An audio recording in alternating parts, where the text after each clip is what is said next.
India का half है सिर्फ अलास्का। इतना बड़ा लैंड और लोग होंगे दिल्ली के भी आधा। एरिया ऐसा होगा जहां अब तक कोई पहुंचा ही नहीं है। फिर एक पायलट से उनकी बेटी मुझे बता रही थी कि यार 40 इयर्स का एक्सपीरियंस है मेरे डैड का। बोलते हैं कि यार हमेशा इतनी सारी चीजें अननोन दिख जाती थी। उनको फोटो भी ले रखी है। यूएफओस, ब्लैक पिरामिड जमीन के नीचे है और उसमें उस अराउंड इलेक्ट्रोमैग्नेटिक फोर्सेस काफी ज्यादा हैं कि मैं पानी में गया हूँ और ये वेव्स कर रहा हूँ। लेकिन ना जैसे ही मैं पानी के अंदर गया ना, जैसे नहीं लग रहा है कि मैं बच पाऊंगा। मैंने आधा पानी पी दिया, देख रहा हूँ दूर की कोई मुझे बचाने आएगा। मैं एक आदमी को देख भी रहा हूँ, मुझे भागते हुए बचाने आ रहा है। तो मेरी जो गर्लफ्रेंड थी वो आके उसने मुझे बचाया। मैं इतना पैनिक कर चुका था कि मैंने इनको डुबा दिया जस्ट ऊपर आने के लिए। यार मैं माउंटेनियरिंग का कोर्स कर रहा हूँ। My parents were like, and तुमको माउंटेनियरिंग कोर्स करने की जरूरत क्यों है, तुम तो पहाड़ी ही हो। एक पास है यहाँ पे, रूपिन पास, वो कर रहे थे हम। दूसरी या तीसरी रात ही किसी को हेड इंजरी हो गई, सिर कट गया ऐसे, और उनके साथ उनकी वाइफ भी थी और उनका बेटा भी था। तो दोस्तों, स्वागत है आपका एक और मज़ेदार एपिसोड में। आज का एपिसोड बहुत ही ज़्यादा एक्साइटिंग होने वाला है, बहुत ही ज़्यादा मज़ेदार होने वाला है। अगर आपको एडवेंचर का शौक़ है, पहाड़ों का शौक़ है, तो आज का एपिसोड आपके लिए बहुत ही ब्यूटीफुल होने वाला है। आज हमारे साथ मौजूद है देवांग थपलियाल भाई। ये एक एडवेंचरर हैं, एक माउंटेनियर है। इन्होंने बहुत समय बिताया है हिमालयाज़ में, अच्छे से उन्हें एक्सप्लोर करा है। फिर ये कुछ टाइम ऑस्ट्रेलिया रहे हैं जहाँ इन्होंने ओशंस को एक्सप्लोर करा है। अब ये रह रहे हैं यूएस में, अलास्का में, जहाँ ये वहाँ के जो अनटच्ड पहाड़ हैं उनको एक्सप्लोर करते हैं। वहाँ पे एडवेंचर कैंप्स में पार्टिसिपेट करते हैं, लोगों को लेकर भी जाते हैं। और ये 2 साल से यूएस में रह रहे हैं। तो आज हम बहुत सारी वैरायटी की बात करेंगे, इंडिया के पहाड़ों की बात करेंगे, हिमालयाज़ की बात करेंगे, यूएस की बात करेंगे, ऑस्ट्रेलिया की बात करेंगे। तो ये पॉडकास्ट होने वाला है बहुत ही ज़्यादा अमेजिंग। बट 2 साल बाद इंडिया आए हैं भाई, तो पहले तो इनका स्वागत करते हैं। कैसे हो आप? बहुत अच्छा हूँ मैं, बहुत बढ़िया हूँ। अच्छा लग रहा है वापस आके। अच्छा लग रहा है। दिल्ली में कैसा लग रहा है भाई? हवा कैसी लग रही है यहाँ की?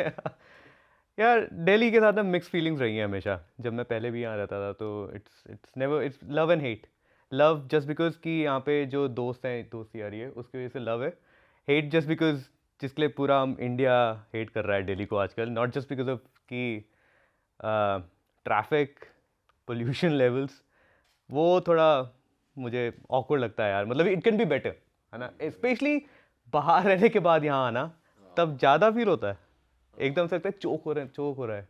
सही बात है भाई। आप तो सिंस नेचर में इतना रहते हो, पहाड़ों पे आप जाते आते रहते हो, तो आपको तो और ज़्यादा बुरा लगता होगा। क्योंकि जब इंसान पहाड़ों से कनेक्ट हो जाता है, नेचर से कनेक्ट हो जाता है, फिर दिल से बुरा सा लगता है पेड़ों के लिए, पोल्यूशन देख के। हम लोग ना, जब मैं 2016 में हिमालयस में काफ़ी ऑपरेट कर रहे थे, तो अब जब भी हम नीचे आते थे शहर में, दिल्ली में, तो हमको ना, हम कहते थे आपस में कॉलीग्स कि हमको लो ऑल्टीट्यूड सिकनेस हो गई है। विच इज़ कि as soon as you are living इतना पहाड़ के इलाकों में रह रहे हो, तो आपका ना इम्यूनिटी लेवल्स कम हो जाते हैं। आपको, आपकी बॉडी को इतनी स्ट्रेंथ चाहिए नहीं। हाँ मतलब फॉर कोल्ड बढ़ जाएंगे, बट जो पॉल्यूटेंट्स हैं उसके लिए कम हो जाते हैं। तो एज सुन एज जैसे हम यहाँ नीचे आते हैं, तो बॉडी ने गार्ड डाउन कर रखा है, और यहाँ की हवा लेते ही गला चोक फॉर 2 डेज, जुकाम वुकाम हो जाएगा। तो वो को क्रिटिकल लगता है। मतलब ना, it's not a good feeling कि यार छुट्टी आए हो, 2 दिन आप बीमारी पड़े हो।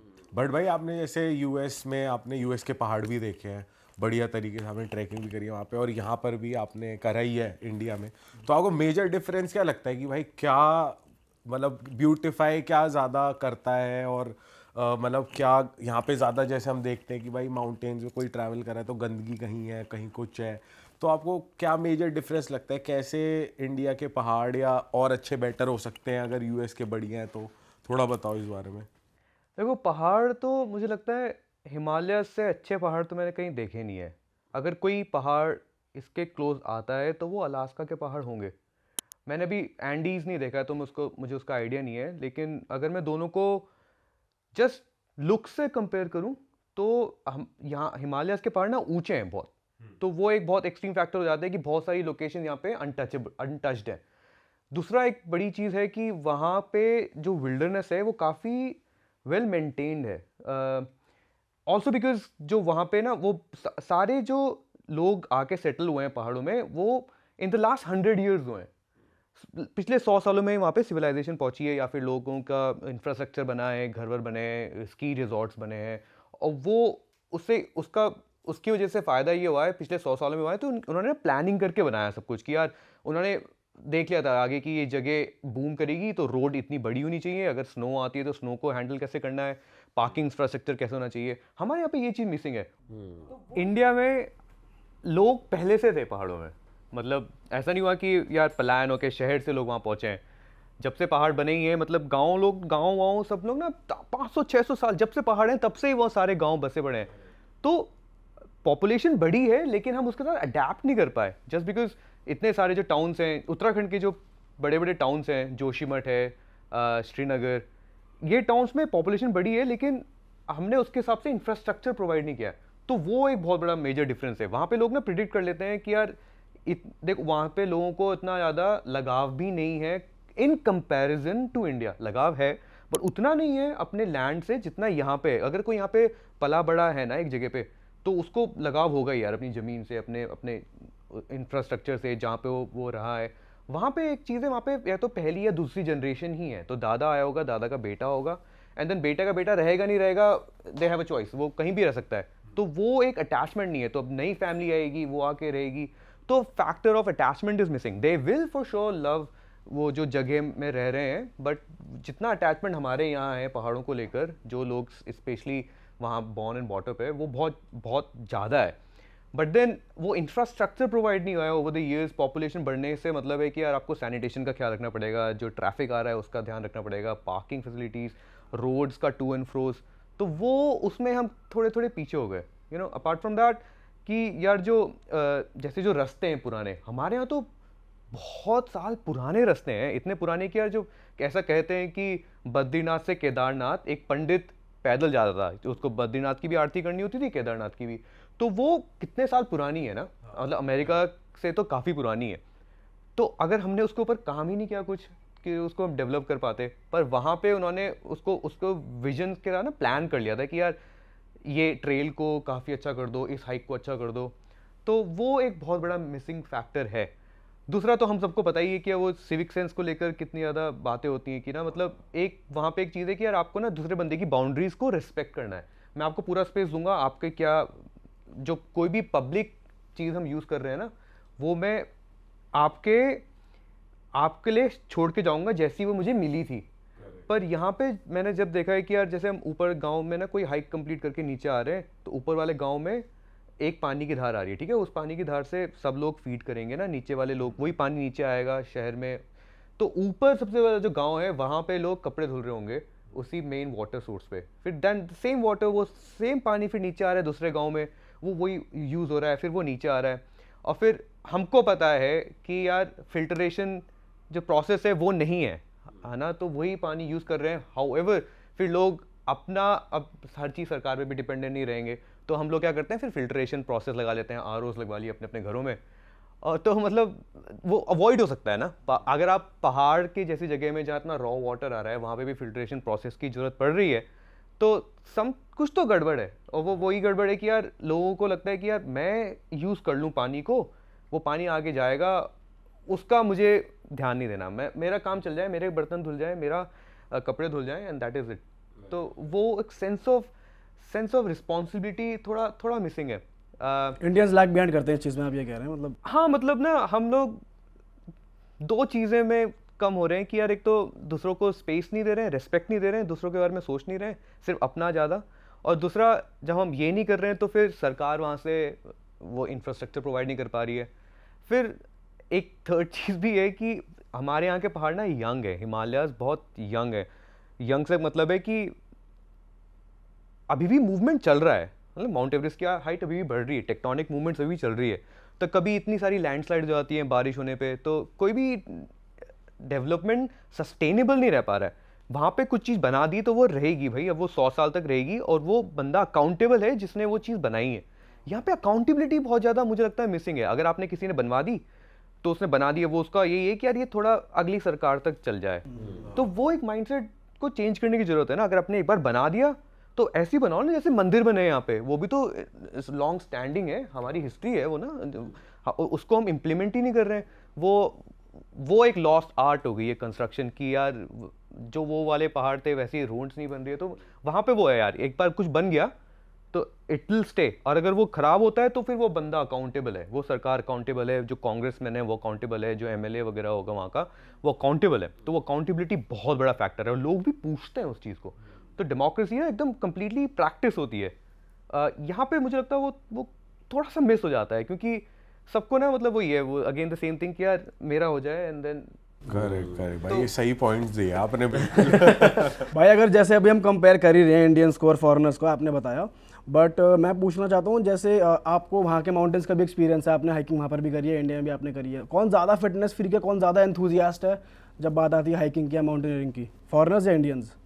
मतलब मैं सिंपली ऐसा एक को नहीं पिक कर सकता। मुझे लगता है वहाँ पे भी अनहेल्दी लोग हैं, यहाँ पे भी अनहेल्दी लोग हैं, बट एक जो मेजर डिफरेंस है वहाँ पे इन चीज़ों को बचपन से पुश कर दिया जाता है कि भाई अगर आप कोई हाइक करने जा रहे हो ना तो वो अच्छी चीज़ है, मतलब यू शुड गो। जैसे मुझे अपना याद है, जब मैं जब जॉब करता था उसी टाइम पे मैं एक कोर्स करने चला गया था, बेसिक माउंटेनियरिंग कोर्स का। सॉरी।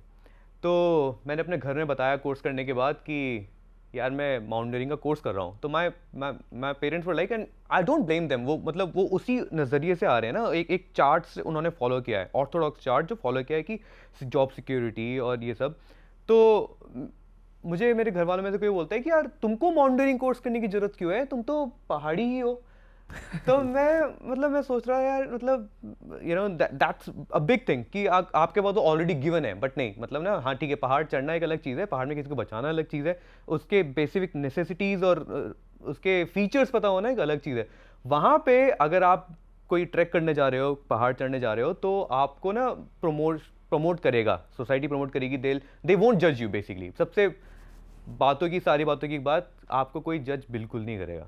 तो you do your thing, judgement नहीं है, और लोग बल्कि खुश होंगे कि अगर आप वहाँ पे रहकर, बाहर रहकर, अगर आप फिटनेस में नहीं हो या ऐसे हाइकिंग में नहीं हो तो आपको बोरिंग कंसिडर कर लिया जाएगा कि भाई ये कैसा आदमी है, ये तो अनपढ़, एक तरीके से इलिटरेट ही मान लेंगे। और यहाँ पर अगर आप कोई चटक चीज़ करते हो, आप पहाड़ चढ़ते हो या आप कुछ मतलब थोड़ी सी ऐसी चीज़ करते हो जो बेसिक से अलग है, वो पागल समझ लेते लोग कि भाई ये पागल वागल हो गया है, ये किस लाइन में जा रहा है। नहीं, सही बात कर रहे हो आप। नहीं, टोटली ट्रू।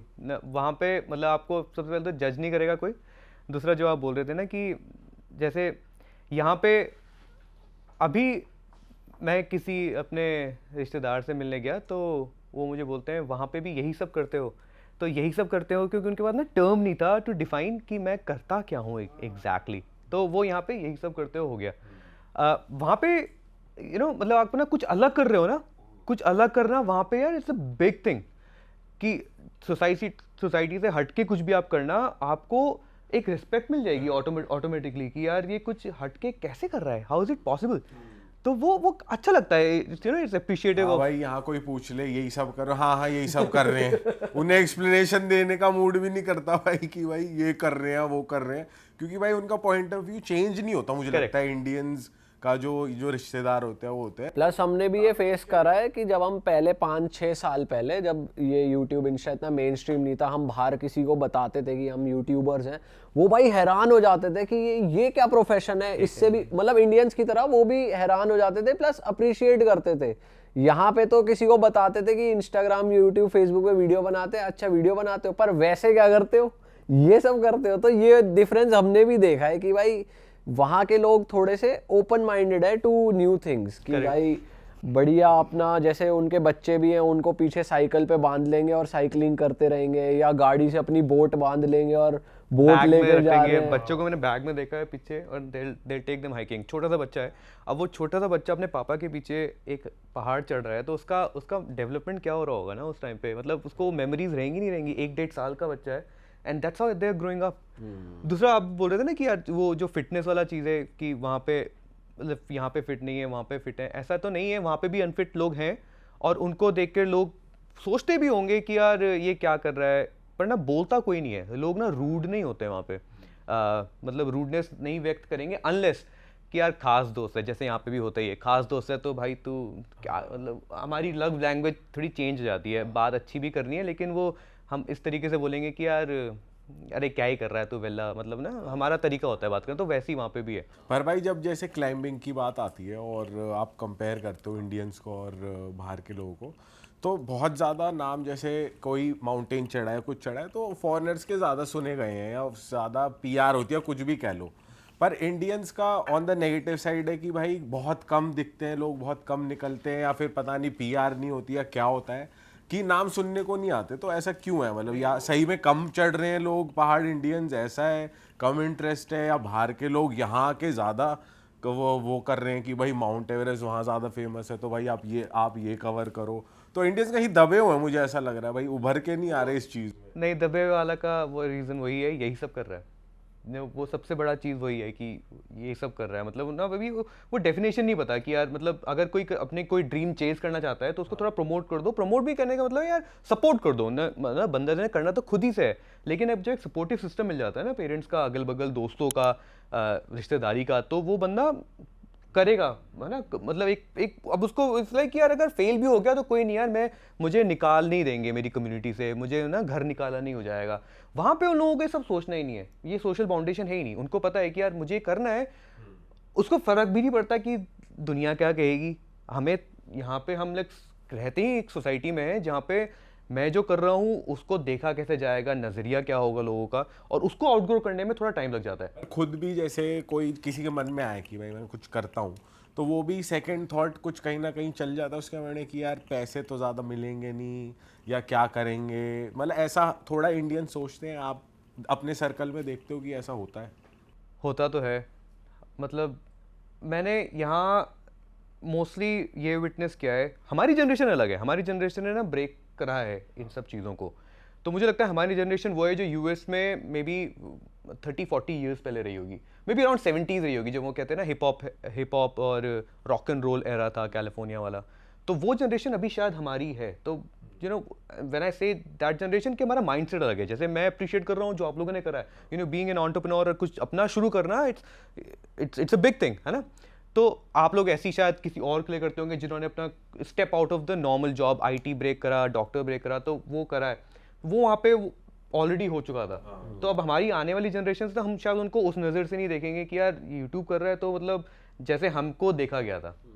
तो वो एक फैक्टर चेंज है। सॉरी अगर मैं क्वेश्चन से गलत हो रहा हूँ, आपका क्वेश्चन क्या था? नहीं, मतलब मैं बेसिकली सही दिया आपने। मैं यही पूछा था कि इंडियंस का नाम जो है वो कम आता है, या कम पहाड़ चढ़ रहे हैं, हाँ, support मोटिवेशन थोड़ी कम है, डिस्ट्रैक्टेड से है। तो यही मेरा क्वेश्चन था आपसे। मतलब लोगों को यहाँ पे पैशन चाहिए ना। पैशन देखो वहाँ पे भी चाहिए, बट यहाँ पे ना आपको जिद्दीपना होना चाहिए अगर if you want to succeed उस फील्ड में। जैसे ना मतलब एकदम जिद्दीपना अगर हो गया और साथ में आपको थोड़ा सपोर्ट मिल गया, तब तो यार कुछ नहीं रोक सकता आपको। ठीक सपोर्ट मिल जाता है यहाँ पे, सरकार भी ठीक ठाक कर देती है। कोई माउंट एवरेस्ट चढ़ गया तो मैं तो सुना है कि सरकारी नौकरी दे देती है, इफ़ यू कंसिडर सरकारी नौकरी as a perk, a privilege.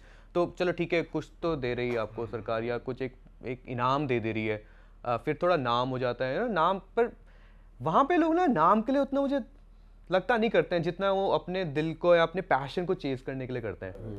वो एक बहुत एक कांस्टेंट है, और नेचर के साथ कनेक्ट यहाँ पे बहुत बड़ा मिसिंग हो रहा है यार धीरे धीरे ना। जितना मैं शहर में स्टूडेंट्स को देखता हूँ, वो नेचर के साथ कनेक्ट हो तो वहाँ पे भी रहा है। बड़े बड़े शहरों में they are missing that touch. But जो बाहर रहते हैं ना, शहर के बाहर बैक कंट्री के जो लोग रहते हैं, वो दे लव नेचर भाई। मतलब ना उनको पसंद है walk in nature is a thing. हमारे यहाँ टाइम पास करने के लिए मैंने बहुत ही कम लोगों को सुना है जो एक वॉक पर जाएंगे। मतलब मैंने नहीं सुना, ऑब्वियसली बहुत ही कम। क्यों बोल रहा हूँ मैंने तो सुना ही नहीं किसी को। भाई हाइकिंग भी इतनी, ये हाइकिंग टर्म भी इतना ज़्यादा इंडिया में इतना कंसिडर नहीं किया जाता कि हम लोग हाइकिंग पे जा रहे हैं या बाहर जा रहे हैं हाइक करने। ये बाहर ज़्यादा हमने सुना है मेजरली। हाँ, क्योंकि वो उनके कल्चर में ही है स्टार्टिंग से ना, बचपन में ही। क्या जैसे मैं बता रहा था कि यार कोई जा रहा है तो हाँ भी जाओ, यू नो अनकंफर्टेबल में रहने को एम्ब्रेस करा जाता है। अनकंफर्टेबल आपको ना पहले से ही जितना हो जाओ उतना अच्छा है। कि अगर आप, पर हमारे यहाँ भी अनकंफर्टेबल करते हैं, पर हमारे यहाँ अनकंफर्टेबल करा जाता है सिर्फ मेरिट वाली चीज़ों में। पढ़ाई में ज़्यादा आपको अनकंफर्टेबल करेंगे, यू नो जो मतलब बेसिकली आप कुछ करके आप सेटल हो जाओ, तो वो वाला अनकंफर्ट दिया जाएगा rather than anything out of the box वाला अनकंफर्ट। मतलब विराट कोहली और कोई भी बड़े नाम ले लो ना, the people who have achieved, कुछ भी अचीव करा है, उन्होंने अनकंफर्ट देखा है, ऐसा नहीं उन्होंने नहीं देखा है, बट उन्होंने अपने एक स्पेसिफिक फील्ड में देखा है ना अनकंफर्ट, रादर देन जस्ट ये। तो वो वहाँ पे वो अनकंफर्ट को एम्ब्रेस करते हैं यार, कि खुले हाथों से कि हाँ एम्ब्रेस द सक, है ना, तो वो करते हैं उस चीज़ को। भाई थोड़ा मैं आपके पर्सनल एक्सपीरियंसेस से जानना चाहता हूँ, सिंस आप जंगलों में रहे हो, पहाड़ों पे रहे हो, तो पहाड़ों के कुछ रूल्स होते हैं या नेचर के कुछ रूल्स होते हैं, क्योंकि जंगल, पहाड़, वाइल्ड लाइफ, इसके अपनी एक रिदम होती है, ये अपने हिसाब से चल रहा होता है और आपने बहुत क्लोजली देखा है। तो मुझे थोड़ा ब्रेक डाउन करके बताओ अगर पहाड़ों के, जंगल के कुछ नियम होते हैं तो। सबसे बड़ा तो है कि यार आप कुछ ना लेके आ रहे हो वापस, ना कुछ लेके, ना कुछ छोड़ के आ रहे हो। तो मतलब आप जैसे गए हो, आप वहाँ से कुछ तोड़ के नहीं वापस लेके आओगे, वो पहला रूल है। आप अब जो जो जंगल का है वो जंगल में ही रहना चाहिए। अगर आप कुछ लेके जा रहे हो तो आपको वापस लेके आना है, वो आप छोड़ के नहीं आओगे। तो वो बहुत बड़ा रूल है, सबसे बड़ा रूल है कि यार कुछ छोड़ के नहीं आना है। जब मैं जस्ट शुरू ही किया था, मैं भी वो सब जो देख रहा था मैं उसी के हिसाब से अडेप्ट हो रहा था। तो ये मैंने बहुत बड़ी गलती करी है बचपन में कि यार गए और कुछ खाना बनाया तो वो मतलब ना आग बुझाई लेकिन उसको ढंग से कवर अप नहीं किया। तो लीव नो ट्रेस। आप you have to be like a cat, like a leopard, कि आपको अपना निशान छोड़ना ही नहीं है यार। मतलब हाँ, फुटस्टेप्स छूटेंगे ना, मतलब आपको इतना भी स्टेल्थ नहीं होना है, हम वहाँ कमांडो नहीं कर रहे हैं, किसी को किल करने नहीं आ रहे हैं, but then if you just doing a hike, जंगल का रूल है यार, just don't leave anything behind, just your footsteps, और कुछ मत छोड़ के आओ वहाँ पे।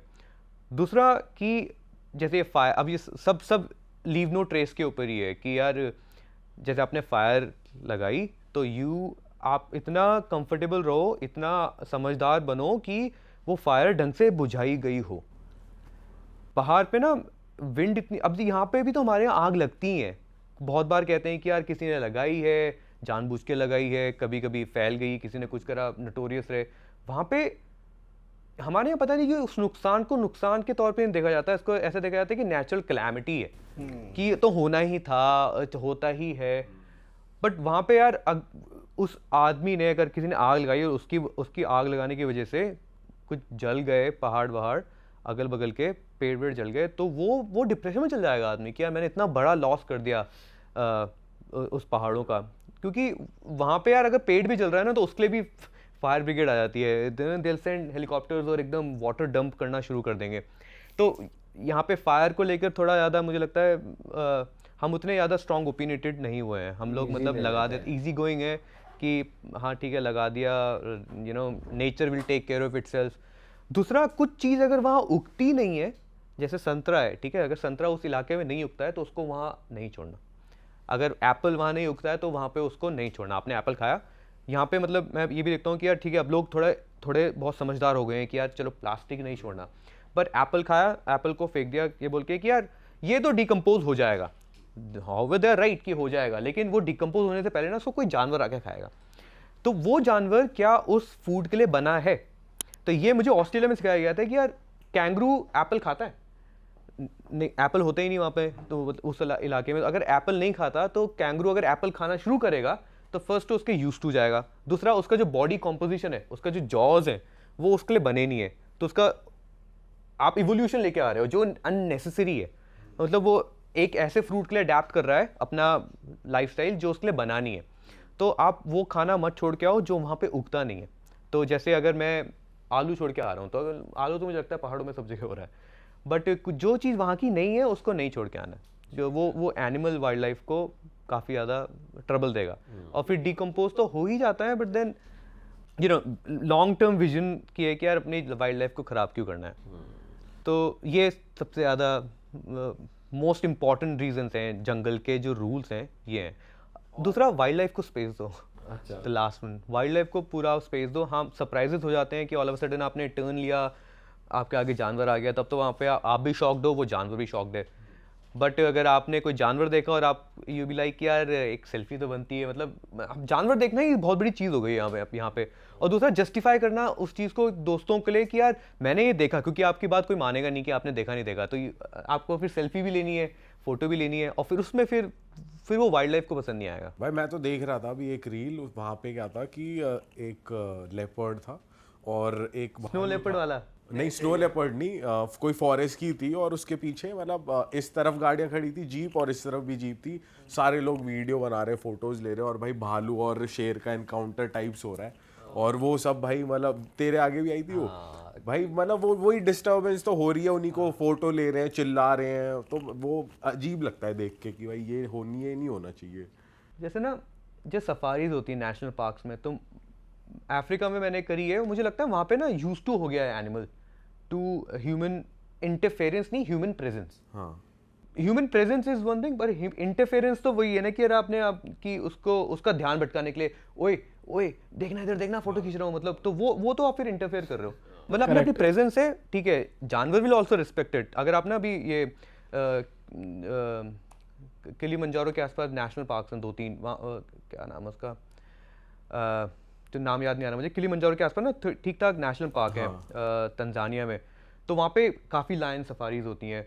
तो जानवर को पता है कि यार यहाँ पे ह्यूमन प्रेजेंस है, गाड़ी चल रही है, और वो आपकी प्रेजेंस एक्नॉलेज करेगा और वो यही चाहेगा कि आप लोग भी उसको एक्नॉलेज करो। मतलब वो भी एक जानवर है, मतलब यू कैन अटैक यू, यार कर सकता है वो अटैक, बट जब तक आप उसको उसको पूरा स्पेस दे रहे हो ऐसा कुछ नहीं होगा। यहाँ पे मुझे बुरा लगता है, और ये मैंने अपने आप से तो देखा है, बस मैं जस्ट मीडिया में जो देखा है वो बता रहा हूँ कि अगर जैसे यहाँ पे गिर नेशनल पार्क में वो देख लिया आपने, जानवर देख लिया, तो आपने गाइड को परस्यू करोगे कि यार उसको मूव करने के लिए बोलना। अब गाइड भी अंडर प्रेशर आ जाता है कि यार मेरी भी टिप बनेगी और मतलब मैं इनको एक्सपीरियंस दूँ, तो वो भी कुछ नज करने लग जाता है, तो दैट इज़ इंटरफेरेंस, और वो सही नहीं है। मतलब मैं ये नहीं बोल रहा सिर्फ इंडिया में ही, काफ़ी थाईलैंड में, चाइना में, वहाँ पे भी कर रहे हैं लोग, इंटरफेयर करते हैं वाइल्ड लाइफ के साथ, और वो फिर एक लॉ ब्रेक कर रहे हो। वाइल्ड लाइफ डेस्टिनेशंस भी काफी ज्यादा फेमस हो गए, जैसे मसाई मारा है, इतना मसाई famous मारा, हो मैं गया। मसाई मारा की बात कर अच्छा, रहा उसी की बात था, कर मसाई रहा मारा नेशनल पार्क की। हाँ। तो वहाँ पे लायंस ना वो कर रहे थे, उनका वो टाइम था, रिप्रोड्यूस कर रहे थे, तो उनका जो रिप्रोड्यूसिंग साइकिल होती है इट्स लाइक फॉर 6 सेकंड्स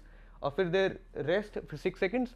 तो ये सब जब हो रहा था तो another lion came from behind, और वो लायन ना इस लायन को चैलेंज करेगा फॉर द लायनस। हाँ। तो इन दोनों की खतरनाक लड़ाई हो रही है, मतलब इतनी खतरनाक कि खून निकल रहा है भाई दोनों के जबड़ों से, मतलब फिरोशियस एकदम लड़ रहे हैं दोनों, जस्ट फॉर दैट लायनेस वहां से देख रही है। तो हम लोग भी देख रहे हैं सब चीज को, लेकिन कोई इंटरफेरेंस नहीं है ना यार। आप अपनी गाड़ी के अंदर हो, नीचे उतरना भी नहीं है, और रूल्स को पूरा रिस्पेक्टेड है ना हमारे गाइड ने हमको कभी फोर्स किया कि आप नीचे उतर जाओ या ये कर लो, मतलब ना कि थोड़ा सा रूल ब्रेक कर लेते हैं जस्ट बिकॉज मुझे एक्स्ट्रा पॉइंट्स मिल जाएंगे। हाँ हाँ हाँ हाँ। वो नहीं था। तो सॉरी फॉर इंटरप्टिंग, बट वो मसाई मारा में ये हमने देखा और कोई इंटरप्शन नहीं था वाइल्ड लाइफ को। करेक्ट, बट मेरा क्वेश्चन ये था कि जैसे कोई जाता है वहाँ पर वाइल्ड लाइफ एक्सप्लोर करने, कुछ करने, तो हम भी गए हुए हैं, तो एक अजीब सी कॉलिंग सी आती है फॉरेस्ट से कि भाई मतलब क्या ऐसा होता है कि भाई उन्हें पता लग जाता है पहले ही कि भाई कोई अननोन आ गया या कोई इंसान आ गया अपनी टेरिटरी में, तो आपस में वो, तो जिस हिसाब से वो कम्युनिकेट करते हैं वो भी एक बहुत अलग ही चीज़ है कि भाई एक दूसरे आवाज़ें जो वो निकालते हैं वो भी एक नेक्स्ट लेवल है, क्योंकि हम भी एक्सपीरियंस कर रहे थे, तो बहुत अलग सा लगता है कि भाई कैसे ये लोग एक दूसरे साथ कम्युनिकेट कर रहे हैं। तो आपका कोई ऐसा एक्सपीरियंस हुआ है कि जहाँ पर मतलब आप पर्सनल एक्सपीरियंस बताओ अपना कोई। अभी मेरे साथ बेयर्स एनकाउंटर बहुत सारे हुए अलास्का में, मतलब वहाँ अच्छा। बहुत बेयर्स हैं यार, मतलब कैसा कहते हैं कि जितने पूरी दुनिया में है उसके 5 टाइम्स मोर सिर्फ अलास्का में है। अच्छा। तो मतलब इतने सारे हैं कि आपको ना दिख जाते हैं वो। और जब मुझे पहली बार दिखा था तो वो ब्राउन है, ग्रिजली बेयर, और ये हाइक है, इसको कहते हैं चिलकुट पास। तो चिलकुट पास डेवलप हुआ था अराउंड जब ना गोल्ड रश, अलास्का फेमस हुआ गोल्ड रश की वजह से। तो ये एक झूठी अफवाह दे दी किसी ने कि यहाँ पे गोल्ड है, किसी ने न्यूज़पेपर में आर्टिकल डाल दिया था 80s में, और फिर बहुत सारे लोग आ गए गोल्ड ढूंढने के लिए, तो उन्होंने फिर वो रास्ता, वहाँ पे गोल्ड नहीं मिला लेकिन वहाँ से ये लोग यूकॉन की तरफ निकले, अलास्का से यूकॉन का एक उन्होंने पैदल रास्ता बनाया। तो इस बारे में बाद में बताऊंगा, लेकिन जब मैं रास्ते में मैं खुद हाइक करने गया छुट्टी लेके, और जब मैं जा रहा था तो मुझे वहाँ पे पहली बार एक बेयर दिखा। तो पहले तो मैंने रास्ते में पू देख लिया था इसका, तो मुझे पता था कि यार फ्रेश लग रहा है ये, यहाँ पे होगा आसपास कोई। तो मैं अपने आप को बोल रहा था, देवांग तू कितना, मतलब मेरी गलती है कि यार मैं ढंग से प्रिपेयर होके नहीं गया था, मुझे एक बेयर स्प्रे तो रखना ही चाहिए था अपने पास। अच्छा, एक बेयर स्प्रे भी आता है? हाँ, वो भाई कंपलसरी है अलास्का में। तो अलास्का में तो आप वेपन भी रख सकते हो अपने पास, वो गन आप रख सकते हो, और आप डिफेंड करने के लिए आप शूट कर सकते हो। बाकी जितने भी गन ऑपरेटिंग स्टेट्स हैं, if I am not wrong, जैसे अलास्का कैलिफोर्निया में आप रख सकते हो, लेकिन आप पब्लिकली ले जा नहीं सकते बट अलास्का में अलाउड है, आप अपने साथ रख सकते हो, हाइक वाइक में जा रहे हो।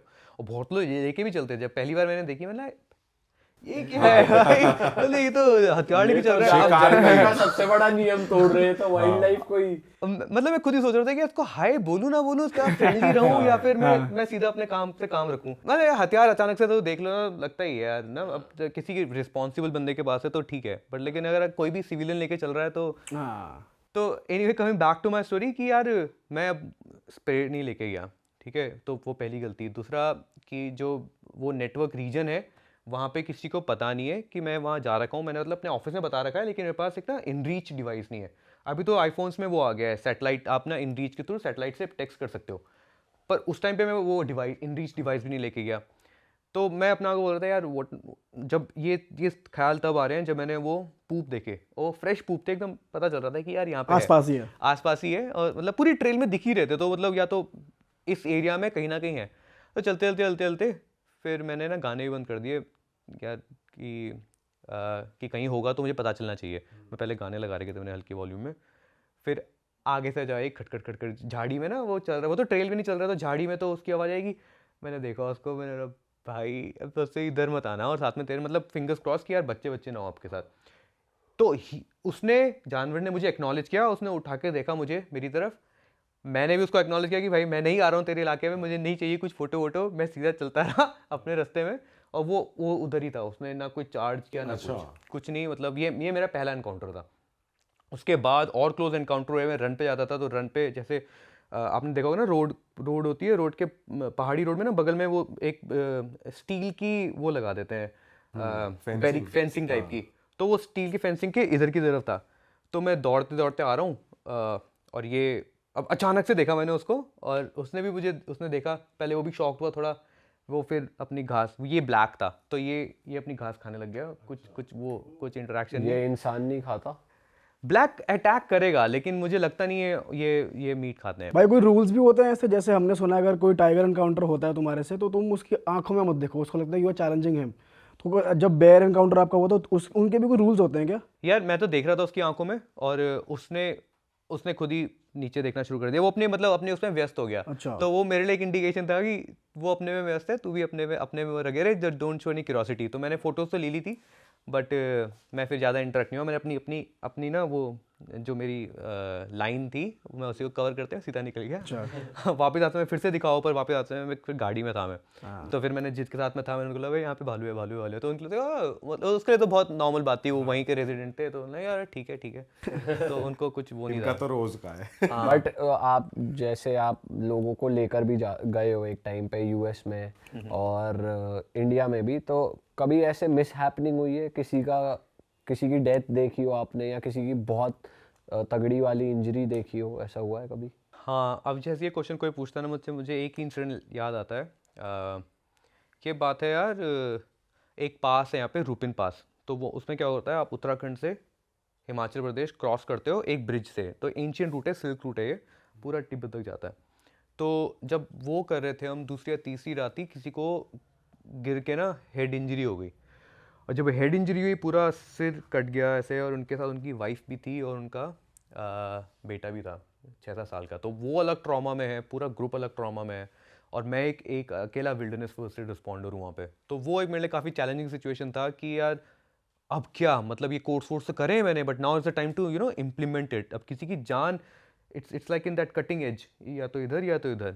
तो वो काफ़ी चैलेंजिंग सिनेरियो था मेरे लिए। इस केस में कैसे आप ट्रेंड होते हो, क्या करना होता है? तो हेड इंजरी में तो यार सबसे पहले आपको कोशिश ये करनी है कि हेड नीचे ना रहे, हमेशा हेड स्टिल रहे ना। अगर आप जैसे उनको नॉर्मल स्ट्रेचर में डाल के इवैक्यूएट करते हो, तो वो काम नहीं आएगा, क्योंकि पहाड़ ऊपर नीचे जाता है, तो हेड उनका जितना मूव करेगा उतना इंजरी बढ़ने के चांसेस और हैं। अभी मैं डॉक्टर नहीं हूँ। सबसे बड़ी चीज़ है for any wilderness first aid responder के लिए कि आप एक ब्रिज हो इस बंदे को डॉक्टर तक पहुँचाने के लिए। आप बीच में कोई ट्रीटमेंट नहीं करोगे, हाँ आप ये मेक श्योर करोगे कि चीज़ें और बुरी ना हो जाएं। इंडिया में तो आप कुछ भी कर दो, बट यूएस में ना बहुत स्ट्रिक्ट रूल्स हैं, आपको ना वो बंदा सू कर सकता है। तो बेसिकली अगर किसी के चेहरे में चोट लगी, और मैंने सोचा यार इसको तो ये करके ठीक हो जाएगा, और मैंने उसको क्रीम लगा दिया, कुछ भी मैंने वहाँ पे उसको फर्स्ट एड दिया, उसको डॉक्टर के पास ले गया, कुछ भी हुआ, बाद में वो मुझे सू कर देगा कि भाई इसने मुझे फर्स्ट एड क्यों दिया, ही इज नॉट द, मतलब फर्स्ट एड दे दिया वो that is okay, but treatment क्यों दिया? ट्रीटमेंट नहीं देना। इंडिया में तो आप फिर भी दे दो, लोग अच्छा ही मानेंगे, है ना, मतलब लोग, मतलब अच्छी विल होती है, कोई नहीं कर रहा है यहाँ पे सू। तो इस केस में इनको मैंने तो सिर्फ अरेंजमेंट्स करे कि यार एक चेयर से हम लोगों ने एक बनाया स्ट्रेचर, तो जैसे चेयर है, चेयर के फिर बगल में 2 डंडे लगाए, तो this person would be sitting, ऐसे करके जाएगा, ये इनकॉन्शियस है, फिर इनको ढंग से बांधा, हेड को पूरा कवर किया कि हेड मूवमेंट ना हो, ऐसे करके इनको रात को हम इवैक्यूएट कर रहे थे। और मुझे अभी भी याद है यार, जब किसी को आप ना, कोई बंदा जब भारी होती है ह्यूमन बॉडी, और जब कोई अनकॉन्शियस है और तब आप उसको ले जाओ, बॉडी बहुत भारी हो जाती है। हाँ। तो यार, और वो भी पहाड़ है, पहाड़ में ऊपर जा रहे हैं, नीचे जाने, इतनी छोटी सी पगडंड रास्ता बना है, उसमें ले जाते टाइम हम ही गिर रहे थे बार बार, और मुझे तो लग रहा था कि यार एक बंदे के चक्कर में कहीं और इंजरीज ना हो जाए, तो मैं तो खुद गिरा एक बार बहुत नीचे, फिर मैं चढ़ के आया, तो 2 बंदे लगे हुए थे स्ट्रेचर में, 2 यहाँ पे, 2 वहाँ पे, 2 पीछे, तो ये ऐसे करके हम चल रहे थे और फिर रेगुलेट कर रहे थे, क्योंकि जब ऊपर जाना होता है तो पीछे वाले पे ज़्यादा लोड आ जाता है, और जब नीचे आता है तो आगे वाले पे आ जाता है, तो हम ना चेंज करने में लगे हुए थे। तो मेरा जो घोड़े वाला था उस दिन, जो घोड़े वाले हम कहते हैं, वो लोग जो ना सामान लेके जाते हैं हमारी टीम के साथ पूरा, वो बंदा है जिसको पता नहीं कहाँ से उसने एनर्जी हार्नेस करी यार, उसने देवांशुर मैं अकेला करता हूँ, और एकदम ऐसी खड़ी चढ़ाई थी उस टाइम पे, वो आया वहाँ पे, मैं कर रहा था यार, मेरे तो पैर नीचे जाने लगे थे, मतलब मैं 2 कदम ऊपर ले रहा हूँ, 1 कदम नीचे आ रहा है, 2 कदम ऊपर ले रहा हूँ, 1 कदम नीचे आ रहा है, उन्होंने दिमाग से मैं करता हूँ, पता नहीं कहाँ से उसने इतनी जान जनरेट करी है, लाइक ओ भाई, मतलब ना वो चढ़ा दिया उसने उस आदमी को। तो जब हम ये चढ़ के ऊपर पहुंचे, फिर थोड़ा सा और रास्ता बचा था कि एम्बुलेंस हमने बुला रखी थी एक जगह पे, तब हमने देखे लेपर्ड्स, लेपर्ड था पेड़ पे, और एक बड़ा लेपर्ड, उसके बच्चे। अच्छा। और इस टाइम तक ना वो थक गया था, तो मैंने एकदम आगे पोजीशन ले ली, अब मैंने आगे पोजीशन ली और मैं चल रहा हूँ, मैंने वो देखा और मैं रुक रहा हूँ, मैं कोशिश कर रहा हूँ रुकने की, इनको बताने की क्या हो रहा है, पर पीछे वालों ने नहीं देखा है, तो वो तो चढ़ ही रहे और मुझे हाँ। पुश कर दिया उन्होंने।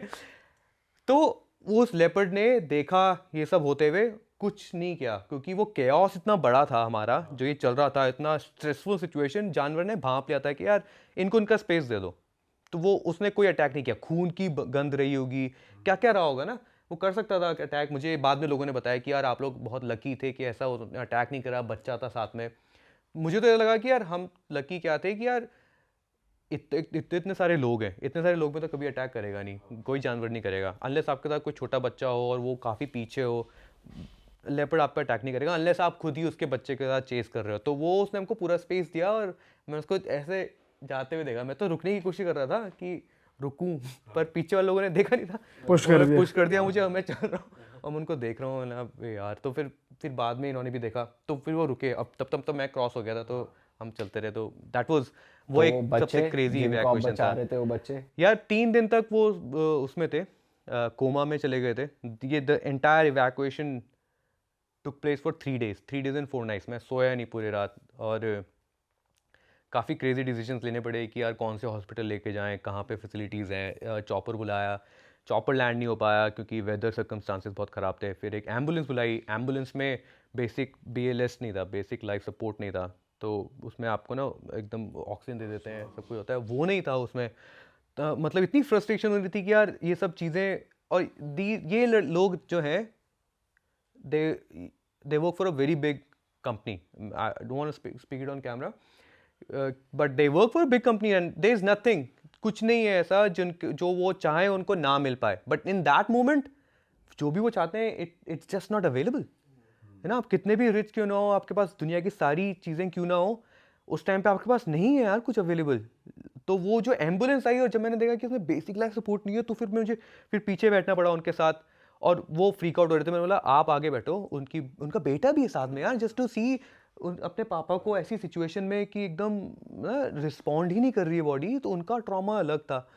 और फिर मैं पीछे बैठ के मैंने उनको ऑक्सीजन दी, and then at the same time उनके ना जब बॉडी ना आपका लूज़ करने लग जाती है सारे कंट्रोल, तो जैसे पूप कर देगी, उल्टियाँ करने लग जाते हो आप, तो आपका ना सारे आपके जो माइंड कंट्रोल करता है ना ये सारे फंक्शंस, ये सब छूट जाते हैं। तो फिर मैं वो भी सब क्लीन करना पड़ा मुझे पीछे बैठ के, क्योंकि जो बंदा आया था एम्बुलेंस में उनको कुछ आता ही नहीं था, नो आइडिया अबाउट ऑक्सीजन। उस टाइम पे ऑक्सीमीटर एक चीज़ हुआ करती थी जो कोविड टाइम पे काफ़ी फेमस हो गया था, क्योंकि सब लोग हाँ, मॉनिटर कर रहे थे। वो मेरे पास में हुआ करती थी उस टाइम पे, और मैं एक्सपेक्ट कर रहा था कि जो आएगा बेसिक सपोर्ट लेके उनके पास भी होगी।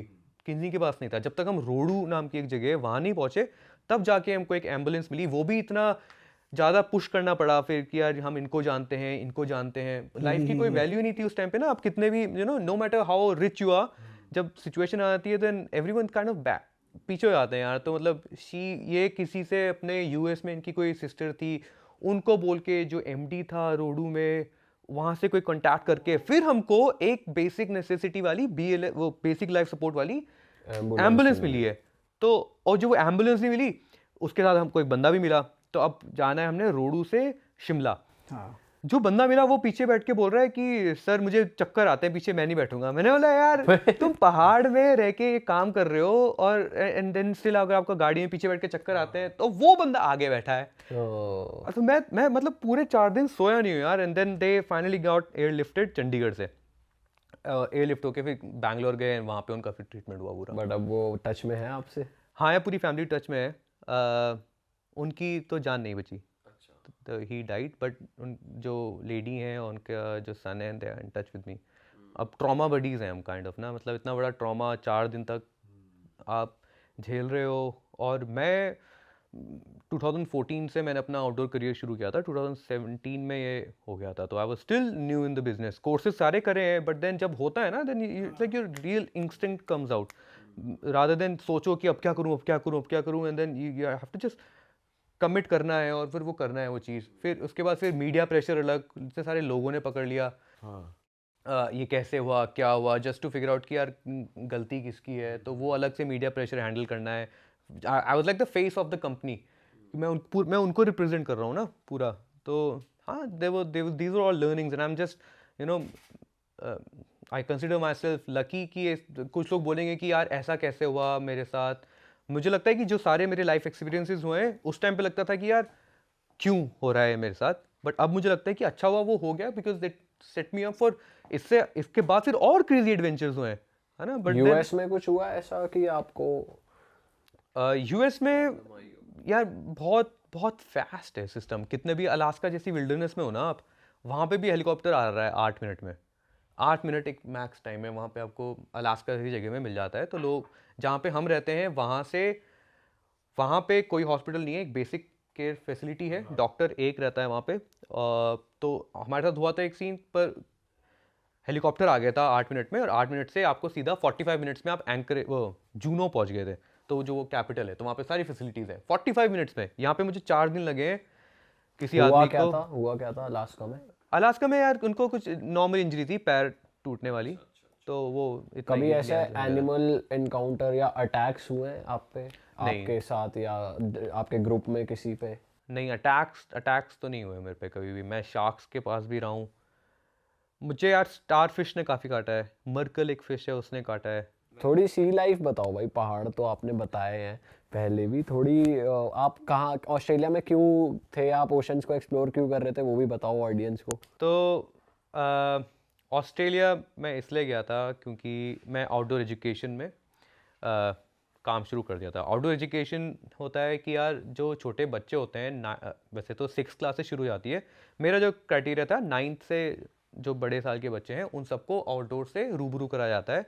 आप आउटडोर्स में जाओ, कैंपिंग इज़ नेसेसरी। अच्छा। तो लोग प्रोग्राम्स होते हैं, 21 दिन के प्रोग्राम्स होते हैं जहाँ पे बच्चे आते हैं हमारे साथ, और ये उनका एक वो एग्ज़ाम होता है कि यार आपने पढ़ाई लिखाई तो पूरी कर ली, अब आपको ये भी क्लियर करना है to graduate from 10th class और 12th क्लास। तो ये मैंडेटरी होता है। तो सही चीज़ है, इंडिया में तो ऐसा कुछ भी नहीं है भाई। और वहाँ पे आप गवर्नमेंट भी पुश करती है, गवर्नमेंट पब्लिक स्कूलों को पैसा देती है कि आप इन बच्चों को कराओ ये सब चीज़ें। ओके। ऑस्ट्रेलिया में एक चीज़ मैं काफ़ी अच्छा मानता हूँ कि है ना, गवर्नमेंट का ये एक तो काफ़ी अच्छा सपोर्ट है कि सारे जो बच्चे हैं, यंगस्टर्स हैं, वो थोड़ा वाइल्ड लाइफ से रूबरू हों। स्नेक्स, स्पाइडर्स, जो मिजरीज हैं, बुश कहते हैं वहाँ पे, कि जो भी ना जंगल के जो वो है जगह हैं, बुश में रहने लायक हो आदमी। कि अगर कुछ हो, जैसे आपने देखा होगा ऑस्ट्रेलिया में मौतें कैसे होती थी, अब तो उतनी नहीं होती हैं कि कोई गाड़ी चला रहा है बीच में फंस गया रेगिस्तान में, कुछ है नहीं, वहाँ पे फिर मृत्यु हो गई, पानी ढूंढने को नहीं हो रहा है, कुछ नहीं हो रहा है, क्योंकि बाकी तो मौतें नहीं हो रही है वहाँ पे एक्सीडेंट्स नहीं हो रहे हैं जैसे यहाँ पे पता ही नहीं यार रोड में कि कब क्या हो जाए, इतना सब कुछ चल रहा है। पर वहाँ पे ऐसे एक्सीडेंट्स काफ़ी होते हैं। कोई बुश में फंस गया, हाइकिंग करने गया और रास्ता नहीं मिल पाया, तो सरकार पूरा सपोर्ट करती है बच्चों को ही स्टार्टिंग से ही कि यार बेसिक आपको पता हो, पानी ढूंढना आपको पता हो, आपको अपना खाना बनाना पता हो, SOS करना पता हो, हेल्प मंगाना पता हो, बेसिक नेसेसिटीज़। तो ये प्रमोट नहीं, but to be part of this programme के लिए मैं वहाँ गया था। आउटडोर एजुकेशन ग्रुप करके ऑर्गेनाइजेशन थी मेरी, और वैसे तो वो मेलबर्न में बेस्ड हैं और उन्होंने जस्ट ही ऑपरेशन शुरू करे थे ऑस्ट्रेलिया के वेस्ट कोस्ट में। तो ऑस्ट्रेलिया का वेस्ट कोस्ट काफ़ी रगेड है, बहुत ज़्यादा, एक ही बड़ी सिटी है वहाँ पे पर्थ, ईस्ट में तो खैर फिर भी मेलबर्न, सिडनी और ब्रिस्बेन, तो ये काफ़ी सारी सिटीज़ आ जाती हैं, काफ़ी ज़्यादा पॉपुलेटेड भी है कंपेयर टू वेस्ट कोस्ट में सिर्फ एक है पर्थ, फिर एक ऊपर एक्समाउथ है, तो काफ़ी स्पार्स है। तो मैं वहाँ पे मुझे भेजा गया था, और मेरा ना पानी के साथ कुछ रिलेशनशिप अच्छा नहीं रहा है। एक तो पहाड़ों में पानी सोर्सेज, ओपन वाटर बॉडी कभी थी नहीं। फिर दूसरा कि यार एक बार मैं मालदीव्स गए थे जस्ट कोविड के बाद, और वहाँ पे मुझे आयरन मैन करना था, मैं उसकी काफ़ी कोशिश कर रहा था। आयरन मैन करना क्यों था पहले मैं आपको ये बताऊँ। थाईलैंड में मैं डूबते डूबते बचा, तो स्विमिंग करने गए, और अब जब ऐसे आता है ना पानी, ऐसे वेव्स आती हैं, तो आप जंप करते हो, फिर आप नीचे, फिर आप थोड़ा सा और आगे आते हो, फिर जंप करते हो, फिर नीचे। तो मैं ऐसे करते करते चला तो गया, और फिर अगली वेव आई, मैं जंप किया, मैं नीचे आया, नीचे ज़मीन ही नहीं है, और मैं गया नीचे, मैंने बोला ओ ये क्या हो रहा है।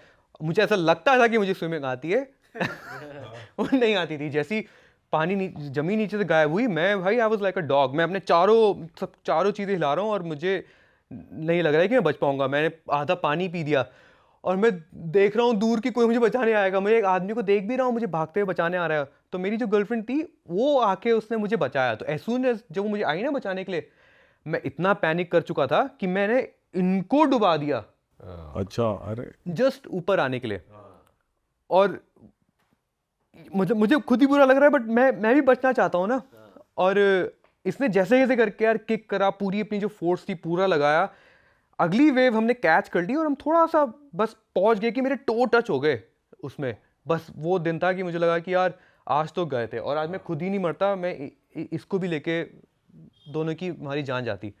तो उस दिन पानी के साथ ना एक फेयर डेवलप हो गया। फिर उससे पहले भी केदारनाथ में जब मैं रेस्क्यू कर रहा था एक बार, मैंने एक ब्रिज, मेजर कैलामिटी जब मेजर कैलामिटी हुई थी, उसमें 6 लोगों का टीम था मेरा। मैं उस टाइम पे कॉलेज में ही था जब मैं ये एक ट्रिप मैंने उठा लिया था, और एक ब्रिज हमने क्रॉस किया है। अब ना पूरा मतलब आप नदी देख रहे हो ना, सब में डेब्री आ रहा है, घर के घर डिजॉल्व हो रखे हैं उसमें। और हमें गांव से निकल के बाहर हम जाना था, इन लोगों को तो बोला था कि तुम एम्बेसी आ जाओ एकदम से, और मैं था इनके साथ एक अकेला लड़का।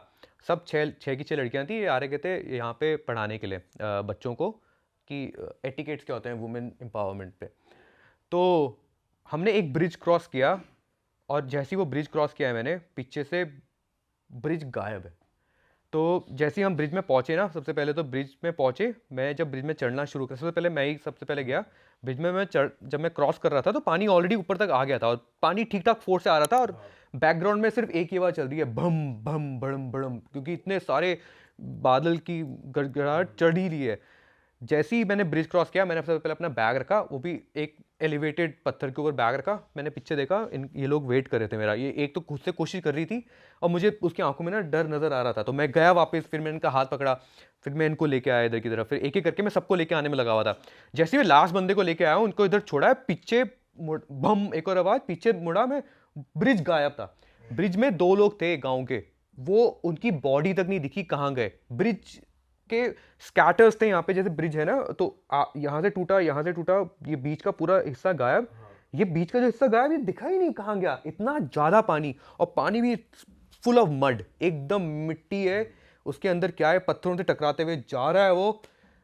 और ये हुआ पीछे, उसके बाद मैंने, सब चिल्ला रहे हैं एकदम केओस में कि, मतलब आप देखो ना जैसे कि कुछ होता है तो उनका रिएक्शन तो सब चिल्लाने लग गए थे। मुझे 3 चीज़ें याद हैं। वो चिल्लाना, मैं बॉडी देख रहा हूँ, वो बॉडी कुछ नहीं दिख रही है मुझे, वहाँ पूरा ब्रिज ही नहीं दिख रहा है, और तीसरा वो गड़गड़ाहट जो चल रही थी। इन तीनों के बीच में जैसे मैंने इनको देखा, ये चिल्लाना, पीछे से एक और होने वाला है, मैंने फिर इनको पुश करके, मतलब यहाँ से निकलो यार, मतलब नहीं तो हम वो पूरा पहाड़ के साथ हम भी जाते नीचे, वो जैसे कैसे हमने क्रॉस किया उस साइड में आए,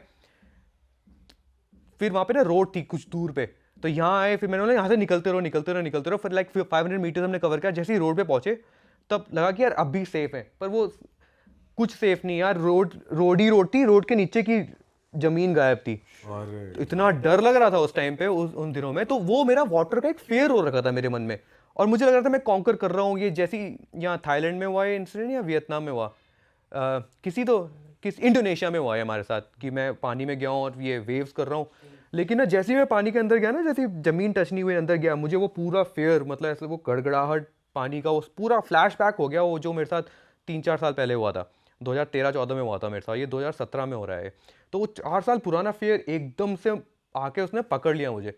उस दिन मुझे रियलाइज़ हुआ कि यार देवांग, ये फियर तुझे कॉन्कर करना ही पड़ेगा। एंड देन आई डिसाइडेड इसको कॉन्कर करने के लिए लेट्स सेट अ गोल, कि यार गोल क्या सेट करूँ। तो मैंने उस दिन बोला कि यार Devang you have to do an Ironman. तो उसमें आपको ना 4.2 किलोमीटर स्विम करना होता है, हाफ में 2.1। तब जाके मैंने कोविड में आई वाज लाइक, एक स्विमिंग पूल खुला रहता था, जाके मैं सिर्फ स्विमिंग करता था।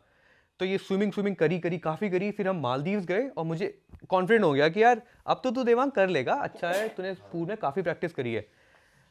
हम ये इस एक्सकर्जन का नाम था स्विमिंग विद शार्क्स। तो ये नर्स शार्क्स होती हैं, ये आप पे अटैक नहीं करती हैं, काफ़ी फ्रेंडली शार्क्स होती हैं। तो इसने बोट लेके गया ओशन के बीच में, हमको एक तो वो दिया स्नॉर्कल गियर और फिन्स दिए, और फिर उसने बोला कि वो आ गई हैं, शार्क्स आ गई हैं, आप नीचे जाओ, सबके सब नीचे जाओ। मंता रे एक बहुत बड़ी फिश है, वो आ रखी है नीचे। हम सब कूदे पानी के अंदर और सब कूदे। उसने बोला कि गाइड भी कूदा हमारे साथ कि नीचे फिश है, मंता रे हैव अ लुक। सब लोग नीचे गए देखने के लिए, मैं भी गया नीचे देखने के लिए। जैसे मैं नीचे गया तो मेरा पाइप भी अंदर चला गया, और पाइप के अंदर चला गया पानी। तो उसका अब मुझे पता है कि देयर ट्रिक, क्यों ब्लो करो पानी बाहर आता है, उस टाइम पे नहीं पता था। तो मैंने फिश तो देखी, एक्साइटेड हुआ मैं 2 सेकंड के लिए। मैं बाहर आया, मैंने अपना वो गॉगल ऊपर किया, मैंने बोट देखी, बोट काफ़ी पीछे चली गई थी। मैं पैनिक, वो सारे जो मेरे ट्रॉमास थे, इतनी स्विमिंग की प्रैक्टिस करी भी थी, कोशिश भी कर रहा हूँ करने की, और मतलब पूरा एक्सर्ट कर रहा हूँ, बॉडी टाइट हो रखी है। आपको ना स्विमिंग में तो बॉडी एकदम काम रहनी चाहिए, और मेरी टाइट हो रखी है, मैं कोशिश कर रहा हूँ। वो बोट दूर दूर दूर जा रही है, और मुझे चारों तरफ कोई लैंड नहीं दिख रहा है, इट्स ओपन वाटर, एकदम तब फील होता है कि यार दिस इज ओपन वाटर। और वो बोट दूर चली गई, तब वहाँ पे गाइड मुझे बोलता है कि अरे आप इंडिया से हो ना, I should give you a life jacket. वो दिन था, उस दिन तो आई वाज लाइक यार अब मतलब वो हिट हुआ मुझे कहीं, मतलब इतना सारा ट्रॉमा था ही जो हिट हो रहा था, इतना सारा मैं फेयर लेके चल रहा था। जिस दिन उसने मुझे पर्सनल अटैक कर दिया ना किसी और ने कि यार आप इंडिया से हो ना, ये कैसे बोल दिया? यहाँ ये कैसे बोल दिया तूने। तो प्रैक्टिस तो चली रही थी स्विमिंग की, पर उस दिन के बाद से लाइक यार ये ऑस्ट्रेलिया का जो मेरा जॉब मैंने इसीलिए लिया था कि यार it give me an opportunity to explore ocean. फिर ऑस्ट्रेलिया में आके मैं फिर ओशन स्विमिंग करनी मैंने शुरू करी, धीरे करके आई गॉट कॉन्फिडेंट। क्या क्या आपने वहाँ पे एक्सप्लोर किया, कितने डीप आप जाते थे ओशन में, और क्या क्या चीज़ें? तब तो मैं फिर काफ़ी कॉन्फिडेंट हो गया था। वहाँ पे तो कोरल रीफ्स हैं, मतलब पूरा जो ऑस्ट्रेलिया का वेस्टर्न कोस्ट है ना, पूरा एकदम नेकेड है, वर्जिन है। इतने सारे बीचेस हैं कि अगर आप, ऐसा कहा जाता है कि अगर आप एक दिन में एक बीच कवर करोगे तो आपकी लाइफ टाइम भी कम है to explore all the beaches. इतने बीच हैं पूरे ऑस्ट्रेलिया में, वेस्ट कोस्ट में भी काफ़ी सारे हैं, but just of it is कि बहुत सारे बीचेस हैं। और मतलब ना वर्जिन बीच, कुछ आपको ऐसे बीच मिल जाएंगे जहाँ पे आज तक कोई किसी ने पैर भी नहीं रखा है। अच्छा। इतने प्यारे बीचेस मिल जाएंगे। तो जब मतलब मैं शुरू कर दी थी मैंने स्विमिंग, एक्समाउथ करके एक जगह थी जहाँ पे कोरल्स हैं, बहुत अच्छे कोरल्स हैं। तो अगर आप ड्रोन उड़ा के देखो ऊपर से, तो ऐसा लगता है कि 5 फिंगर्स हैं। ये 5 फिंगर्स कोरल्स की फिंगर्स हैं। तो आप ओशन के अंदर जाओ, फिर आप ना ये ऐसे से निकली हुई हैं, तो मतलब अच्छा लगता था इनके अंदर जाओ और बाहर निकलो, और दिखते थे काफ़ी सारे अच्छे अच्छे जीव जंतु दिखते थे। अब उस टाइम तक तो मेरी स्विमिंग भी अच्छी हो गई थी, तो मैं भाई कुछ नहीं, स्नॉर्कल कुछ नहीं, सिर्फ ग्लासेस, जो स्विमिंग वाले ग्लासेस हैं वो लेके जाता था, घुस जाता था अंदर की, मतलब देखा जाएगा। बट एक रहता था कि यार मैं शोर से कितना दूर हूँ, मतलब वो I don't want let it be मेरे मतलब साइड में रहना चाहिए, लेफ्ट साइड में है राइट साइड में हो।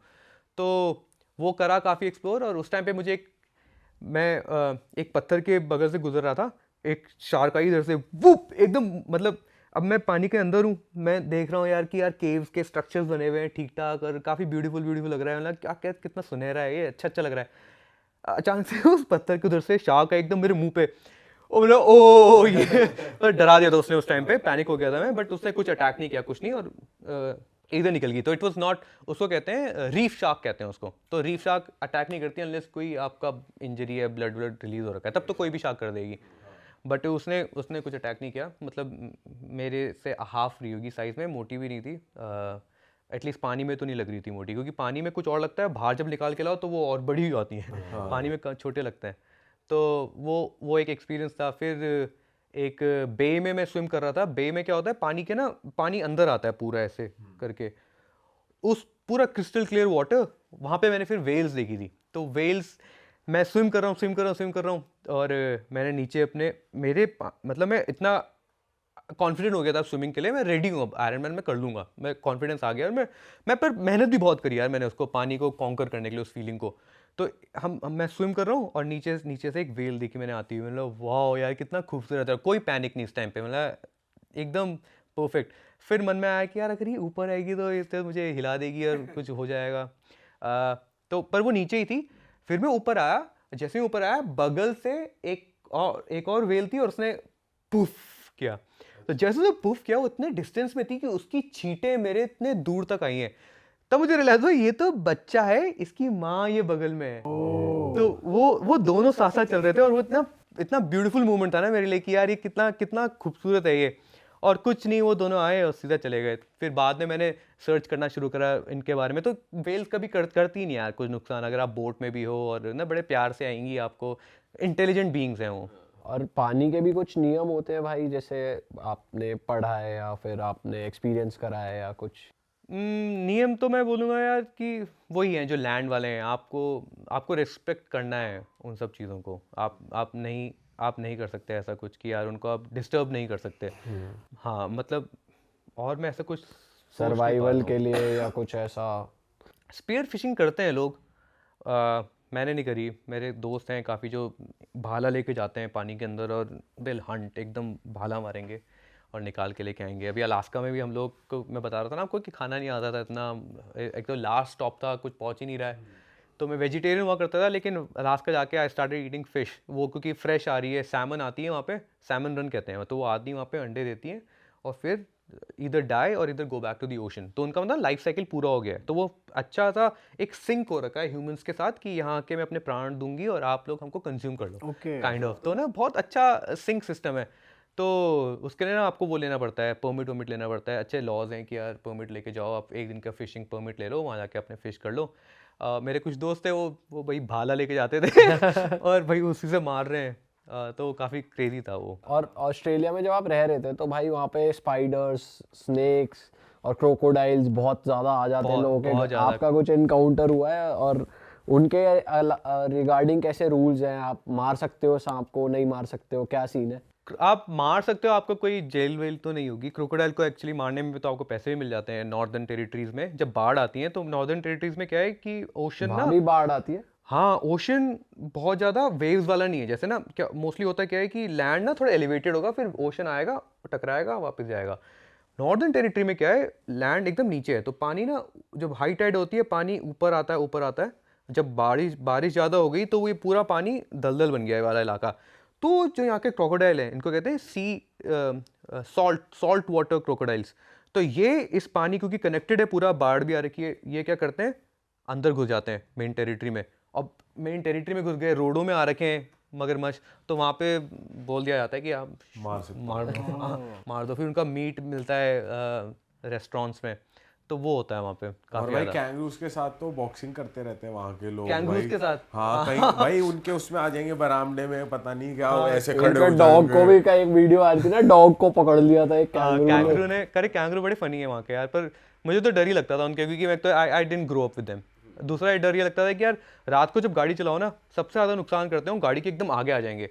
और जब जैसे अगर कोई कुत्ता, बैल, गाय कोई भी है ना, चार वाले पैरों का क्या है, वो ना टर्न ले सकता है, यू टर्न ले सकता है या तो सीधा जाता है। कैंगरू का क्या है, वो यू टर्न नहीं ले सकता, वो क्योंकि हॉप करके आता है तो पीछे घूम के टर्न नहीं ले सकता। जैसे वो आएगा तो लाइट देखेगा, वो लाइट में घुसेगा तो वो कार को डैमेज करते ही करते हैं यार वहाँ पे। तो फिर आपको पुलिस को ही कॉल करना पड़ता है। हाँ पुलिस को या फिर कोई सेंटर को कॉल करो, जो कैंगरू सेंटर्स होते हैं वहाँ पे, वो आके या तो उसको मारेंगे या लेके जाएंगे। हमारे मेरे पास एक ही बार हुआ है कि हमको एक कैंगरू को मारना पड़ा क्योंकि वो अधमरा हो गया था, गाड़ी टूटी, मैं नहीं चला रहा था, दोस्त चला रहा था, हम जस्ट क्लाइंब करके वापस आ रहे थे, वो आया गाड़ी के आगे, गाड़ी का बम्पर गायब और ये कैंगरू अधमरा सा है, हिल रहा है। तो वो लेके आया उसको, वो ऑजी था वो बंदा, वो लेके आया अपने डिक्की से निकाला उसने बड़ा हथौड़ा, मैंने क्या करने वाला है तो वो लेके गया, वो काट उसके एकदम हेड पे। But it's not illegal to kill. It's not, I don't think it is, मतलब मैंने तो देखे हैं लोगों को करते हुए, हो भी सकता है शायद इलीगल हो, बट आप ये बोला जाता है कि आप अब जब गाड़ी चला रहे हो तो आप अपनी स्पीड को कम नहीं करोगे, आपको रुकना नहीं है वाइल्ड लाइफ के लिए, क्योंकि आपकी जान ज़्यादा इंपॉर्टेंट है। अगर आपने ब्रेक मारा, पीछे वाले ने ब्रेक मारा, तो वो कोलैटरल हो गया है वहाँ पे, तो उसको कहते हैं। स्नेक एनकाउंटर भी हुआ है भाई आपका? स्नेक एनकाउंटर्स बहुत सारे हुए हैं। स्नेक ना आके छुप जाते हैं और बड़े स्नीकी होते हैं स्नेक्स, वो जो भी गर्म जगह दिखेगी गाड़ी के नीचे, इंजन जब इतना भी गर्म नहीं, मतलब जानवर को पता है, पर जब कोई भी इलाका दिखेगा, जब गाड़ी खड़ी है वहाँ आके छुप जाएगा, फिर अचानक से सरप्राइज देगा, धप्पा और वो ही शॉक। मतलब कमिंग फ्रॉम इंडिया, मैं तो हमेशा ये लगता था कि यार सांप देखा बस बचा लो अपने आप को, मार दो उसको, बचा लो अपने आप को। सेल्फ डिफेंस में मार सकते हैं जानवरों को, कोई दिक्कत नहीं हो, इलीगल है, इलीगल मतलब नहीं है उधर। सेल्फ डिफेंस में क्या, लोग तो फन के लिए भी मारते हैं, और वहाँ पे ऑस्ट्रेलिया में स्टडीज़ हो रखी हैं कि सबसे ज़्यादा जो लोग मरते हैं स्नेक बाइट से, वो लोग हैं 21 से 25 साल के, high on steroids, high on dopamine, photo खींचने के लिए, दिखाने के लिए कि मैं पकड़ सकता हूँ, ऐसे लोग ज़्यादा मरते हैं। ओके। मतलब ऑस्ट्रेलिया यार, क्योंकि वो देखो उनके पास ना, उनका एक वो है, एक फीचर है उनका कि यार यहाँ पे स्नेक्स हैं, यहाँ पे स्पाइडर्स हैं, तो उन्होंने रिसर्च भी उसी तरफ से करी हुई है अपने कि यार जो लोग मर रहे हैं ना, वो ये लोग हैं, कर क्या रहे थे, किस चीज़ से हुआ है। अब तक कोई मतलब रिकॉर्डेड इंसिडेंट्स होंगे कि यार कोई बेगुनाह मर गया जो कुछ छेड़ भी नहीं रहा था और वो हो गया, पर उतने नहीं होंगे जितने आपने छेड़छाड़ करी है उनके साथ। तो हमको स्नेक्स मोस्टली मिलते थे जब हम प्रोग्राम्स करने आते थे डेजर्ट्स में, जैसे वो फ्लोर मैट उसके पीछे छुपा हुआ होगा और एकदम कैमोफ्लेज रहता है यार, पता भी नहीं चलता कि उसके पीछे स्नेक है, एकदम छुप के रहेगा। गाड़ियों में काफी दिख जाते थे, गाड़ियों में छुपे रहेंगे, अंदर में घुस के आ जाते हैं। गाड़ी में दिख जाए तो भाई फटी जाए आदमी की भाई एकदम। भाई और वो आपका प्लान भी नहीं है उसे अटैक करने का, और वो आपको अटैक कर दे, इसके भी चांसेस हाई रहते हैं ना कि आपका मतलब पैर पड़ गया गलती से, आपका प्लान नहीं है। हाँ, वो बहुत हो सकता है। मतलब जितने मैंने स्नेक्स देखे हैं, तो मैंने तो आई एम ग्रेटफुल कि कभी सरप्राइज नहीं किया मैंने उसको, जब से देखा तो अचानक से मुझे धप्पा हुआ पहले, एंड आई एम लाइक यार अब क्या हमें सिखाया जाता है कि यार जैसे आपने कोई स्नेक देखा, फर्स्ट लीव इट अलोन, उसके अराउंड जाओ, या फिर आप ना वाइब्रेशंस दे दो, क्योंकि वो ना देख नहीं सकते, स्नेक्स का देखने का पावर बिल्कुल नहीं है, बट उनका सुनने का और वाइब्रेशन फील करने का बहुत ज़्यादा है। तो अगर आप टैप करने लग जाओगे ग्राउंड को, कितना भी बड़ा से बड़ा स्नेक हो, कितना छोटे से छोटा स्नेक हो, वो उसको नहीं रहना, उसको खुद अवॉइड करना है ह्यूमंस को, वो नहीं आना चाहता, ना कैंगरूज के आसपास ना ह्यूमंस के आसपास, वो वाइब्रेशन फील करेगा एंड इट गो, एकदम घुस जाएगा अंदर। हाँ, वो नहीं रहेगा। जैसे आपने उसको फिगर आउट कर लिया ना कि यहाँ पे आवाज़ का मुझे पता नहीं, आवाज़ से क्या रिकग्नाइज, कान तो होते ही नहीं उनके, but I am not sure, but vibrations for sure, उनकी विजिबिलिटी भी अच्छी नहीं होती। फिर उसके बाद से अपने आप को जस्ट कंफर्टेबल कराने के लिए मैं म्यूजियम्स में गया, वहाँ पे जो स्नेक्स रखते हैं, रेप्टाइल सेंटर्स कहते हैं वहाँ पे, और वहाँ पे आके ना आपको खुद ही देंगे पकड़ के कि हाँ पकड़ो उसको, फील करो उसको। मतलब ना बहुत अच्छा कल्चर बना रखा है कि आपको डरने की ज़रूरत नहीं है, हाँ आपको अवेयर होने की ज़रूरत ज़रूर है। अगर आपको देखते हो तो आपको पता होना चाहिए कि आपको करना क्या है, करना क्या है। जैसे हम विल्डरनेस में आते थे तो हम लोग तो जैसे यार यहाँ पे फुल पैंट्स पहनते ही हैं, ऑस्ट्रेलिया में गर्म होता है ठीक ठाक, तो लोग ना शॉर्ट्स प्रेफर करते हैं, तो ठीक ठाक शॉर्ट्स पहनेंगे। अब कंपनीज में हमारे वो हो गया था कि यार क्या इंपॉर्टेंट है, आपका कंफर्ट इंपॉर्टेंट है या सेफ्टी इंपॉर्टेंट है, तो ना काफ़ी कॉन्ट्राडिक्टरी व्यूज़ आने लगे। तो फिर हम लोगों ने क्या करा कि आप शॉर्ट्स पहन रहे हो ठीक है, फिर उसका आपको यहाँ से तक पहनना पड़ेगा गेटर्स हम हिमालयस में यूज़ करते हैं, स्नो अंदर ना जाए उसके लिए, लेकिन वहाँ उनका यूज़ ही डिफरेंट है। वहाँ इसलिए कर रहे हैं कि अगर स्नेक दिखा, उसने आपको अटैक करा, तो आपकी स्किन लेवल पे नहीं आएगा, वो गेटर आपको प्रोटेक्ट कर देगा उससे। तो गेटर्स बहुत मैंडेटरी, तो बड़े आम है वहाँ पे स्नेक्स वगैरह, बहुत मतलब आप ऑस्ट्रेलिया जा रहे हो और आपने स्नेक और कैंगरू नहीं देखा ना, तो मिस हो गया। स्नेक कैंगरू मीट भी बहुत ज़्यादा मिलता है, क्रोकोडाइल मीट भी बहुत मिलता है। हाँ, डेलिकेसीज हैं वहाँ की। भाई आपने ऑस्ट्रेलिया की अपनी लाइफ बताई, आपने अलास्का की माउंटेन की अपनी लाइफ बताई। अलास्का के बारे में ये भी कहा जाता है, आपने बताया कि फेमस है थोड़ा कि वहाँ पे फ़्लाइट बहुत मिसिंग पाई गई हैं, मतलब काफ़ी हिस्ट्री रही है कि फ़्लाइट्स वहाँ पे गायब हो जाती हैं अक्सर। तो आपने इस बारे में रिसर्च भी करी, आपने क्या सुना इस बारे में? वहाँ पे ना बहुत देखो, अलास्का में एक तो सब चीज़ें बहुत दूर हैं एक दूसरे से, तो अगर आपको कहीं से कहीं जाना है या तो आप फ्लाइट से जाओगे या फिर आप ओशन से जाओगे। तो जैसे मेन लैंड से जो कनेक्टेड है, वाशिंगटन सबसे पास शहर पड़ता है, फिर आप ना शिप लेके जाते हो अलास्का के ऊपर, या फिर आप फ्लाइट लेके जाओगे। तो फ्लाइट्स बहुत ज़्यादा होती हैं, बट देन अलास्का जो विंटर्स में है और अलास्का जो समर में है वो बहुत ही डिफरेंट चीज़ें हैं। जहाँ जिस टाउन में हम रहते थे उसको कहते थे the gateway of the north winds, क्योंकि विंड इतनी तेज चलती थी कि आपकी गाड़ी हिल जाएगी। गाड़ी मतलब गाड़ी तो हिलेगी, बाइक खड़ी है बाइक गिर जाएगी, मतलब इतनी तेज विंड्स हैं, पेड़ गिर जाते थे। तो विंड का बहुत ज़्यादा प्रकोप है, ठीक है। तो अब अगर आप गूगल में चेक करोगे कि कितनी फ्लाइट मिसिंग हुई हैं, तो उनके दो मेन शहर हैं, जूनो और एंकरेज। एंकरेज क्या है, एकदम सेंटर में है, और जूनो आता है उनके कोस्ट में। तो ये दोनों उनकी ना सर्विंग कैपिटल्स रहती हैं कि समर में ये रख दिया और विंटर्स में ये रख दिया। तो इनके बीच में काफ़ी ज़्यादा ट्रांसपोर्टेशन भी चलता है, ये बात। और वहाँ पे जो प्लेन्स होते हैं, अगर आप इनलैंड कर रहे हो तो मोस्टली जो प्लेन्स होते हैं वो होते हैं उनके सी प्लेन्स, और छोटे प्लेन्स होते हैं, 4 से 5 लोग उसमें ट्रैवल करते हैं डिपेंडिंग ऑन योर वेट। अगर आपके पास लगेज है तो आप ज़्यादा लगेज भी नहीं ले आ सकते। तो काफ़ी ज़्यादा स्ट्रिक्ट प्रोटोकॉल्स हैं इनके। ये प्रोटोकॉल्स आए इसलिए हैं क्योंकि इतनी सारी फ्लाइट्स मिसिंग हुई हैं। फ्लाइट्स जब एंकरेज से जूनो फ्लाई किया या जूनो से इधर आए, विंटर्स में एटमॉस्फेरिक प्रेशर ऐसा बन जाता है नॉर्दर्न साइड्स में कि इट्स रिकमेंडेड ही नहीं है कि आप ना ट्रैवल करो। अब तो वो रिकमेंड करते हैं कि इससे अच्छा आप शिप लेके आ जाओ ओशन, क्योंकि कभी जमता नहीं है। कितनी ही ठंड हो जाए, पूरे मेन लैंड में एकदम बर्फ गिरी हुई है, लेकिन ओशन कभी जमेगा नहीं। तो इट्स बेटर आप ओशन से शिप लेके आ जाओ, बट फ्लाई मत करो, क्योंकि फ्लाई करने में इतना ज़्यादा एटमॉस्फेरिक टेम्परेचर चेंज हो रहा है एक पास से दूसरे पास जाने में ही, कि बहुत ज़्यादा ना, मतलब रिस्क है, बहुत बड़ा रिस्क है। फ्लाइंग को कहते हैं कि इट्स द ईजिएस्ट मोड और the safest way to transport, but not in Alaska, it's not. वहाँ पे मिसिंग फ्लाइट्स इतनी ज़्यादा हैं। इस बात ने हवा पकड़ी थी यार, जब वो कांग्रेसमैन कुछ मिसिंग हो गए थे वहाँ पे। तो कांग्रेसमैन मतलब जैसे हमारे यहाँ एमपीज होते हैं, वहाँ पे उनके कांग्रेसमैन होते हैं, और वो फ्लाइट लेके जूनो आ रहे थे एंड देन फ्लाइट ही मिसिंग हो गई, बिल्कुल मिली ही नहीं। फिर एक पायलट्स हैं, उनकी बेटी मुझे बता रही थी कि यार 40 ईयर्स का एक्सपीरियंस है मेरे डैड का। तो वो बोलते हैं कि यार हमेशा इतनी सारी चीज़ें अननोन दिख जाती थी, उनको फोटो वोटो भी ले रखी हैं कि जो यूएफओज, बेसिकली यूएफओज अभी पता नहीं है कि है क्या, अभी नहीं पता, मे बी दिल फिगर इट आउट। फिर यही सब बातें करते करते आई फाउंड आउट वहाँ पे एक चीज़ है, उसको ब्लैक पिरामिड चीज़ कहते हैं उसको, या फिर it's some kind of pyramid जो ज़मीन के नीचे है, और उसमें उस अराउंड इलेक्ट्रोमैग्नेटिक फोर्सेस काफ़ी ज़्यादा हैं। तो वो नो फ्लाइंग जोन कर दिया इन लोगों ने, उसके अराउंड बैरिकेड्स है, अलाउड नहीं है वहाँ जाना, जब तक अगर आप मिलिट्री पर्सनल नहीं हो तो आप वहाँ नहीं जा सकते। ऊपर से इतना बड़ा विल्डरनेस है कि मतलब अगर कुछ गिर भी जाता है ना, इंडिया का हाफ है सिर्फ अलास्का। तो इतना बड़ा लैंड, और लोग होंगे दिल्ली के भी आधा, दिल्ली से आधे लोग। अगर आप पूरे जस्ट इमेजिन दिल्ली के आधे लोग आप पूरे इंडिया में स्कैटर कर दो, कितना ज़्यादा एरिया ऐसा होगा जहां अब तक कोई पहुंचा ही नहीं है, कितना ज़्यादा एरिया होगा। तो इतना बड़ा है, और साथ में आपने स्नो भी ऐड कर दी। तो स्नो ऐड करने के बाद फिर कोई, मतलब मेरा लॉजिकल माइंड ये कहता है कि यार स्नो, मतलब कोई पहाड़, कोई प्लेन क्रैश हुआ, उसके बाद फिर बर्फ़ गिर गई, तो फिर तो वो अंदर ही रह गया ना, अनलेस वो उस साल का जो समर है वो ठीक ठाक हो और वो पूरी बर्फ़ पिघले।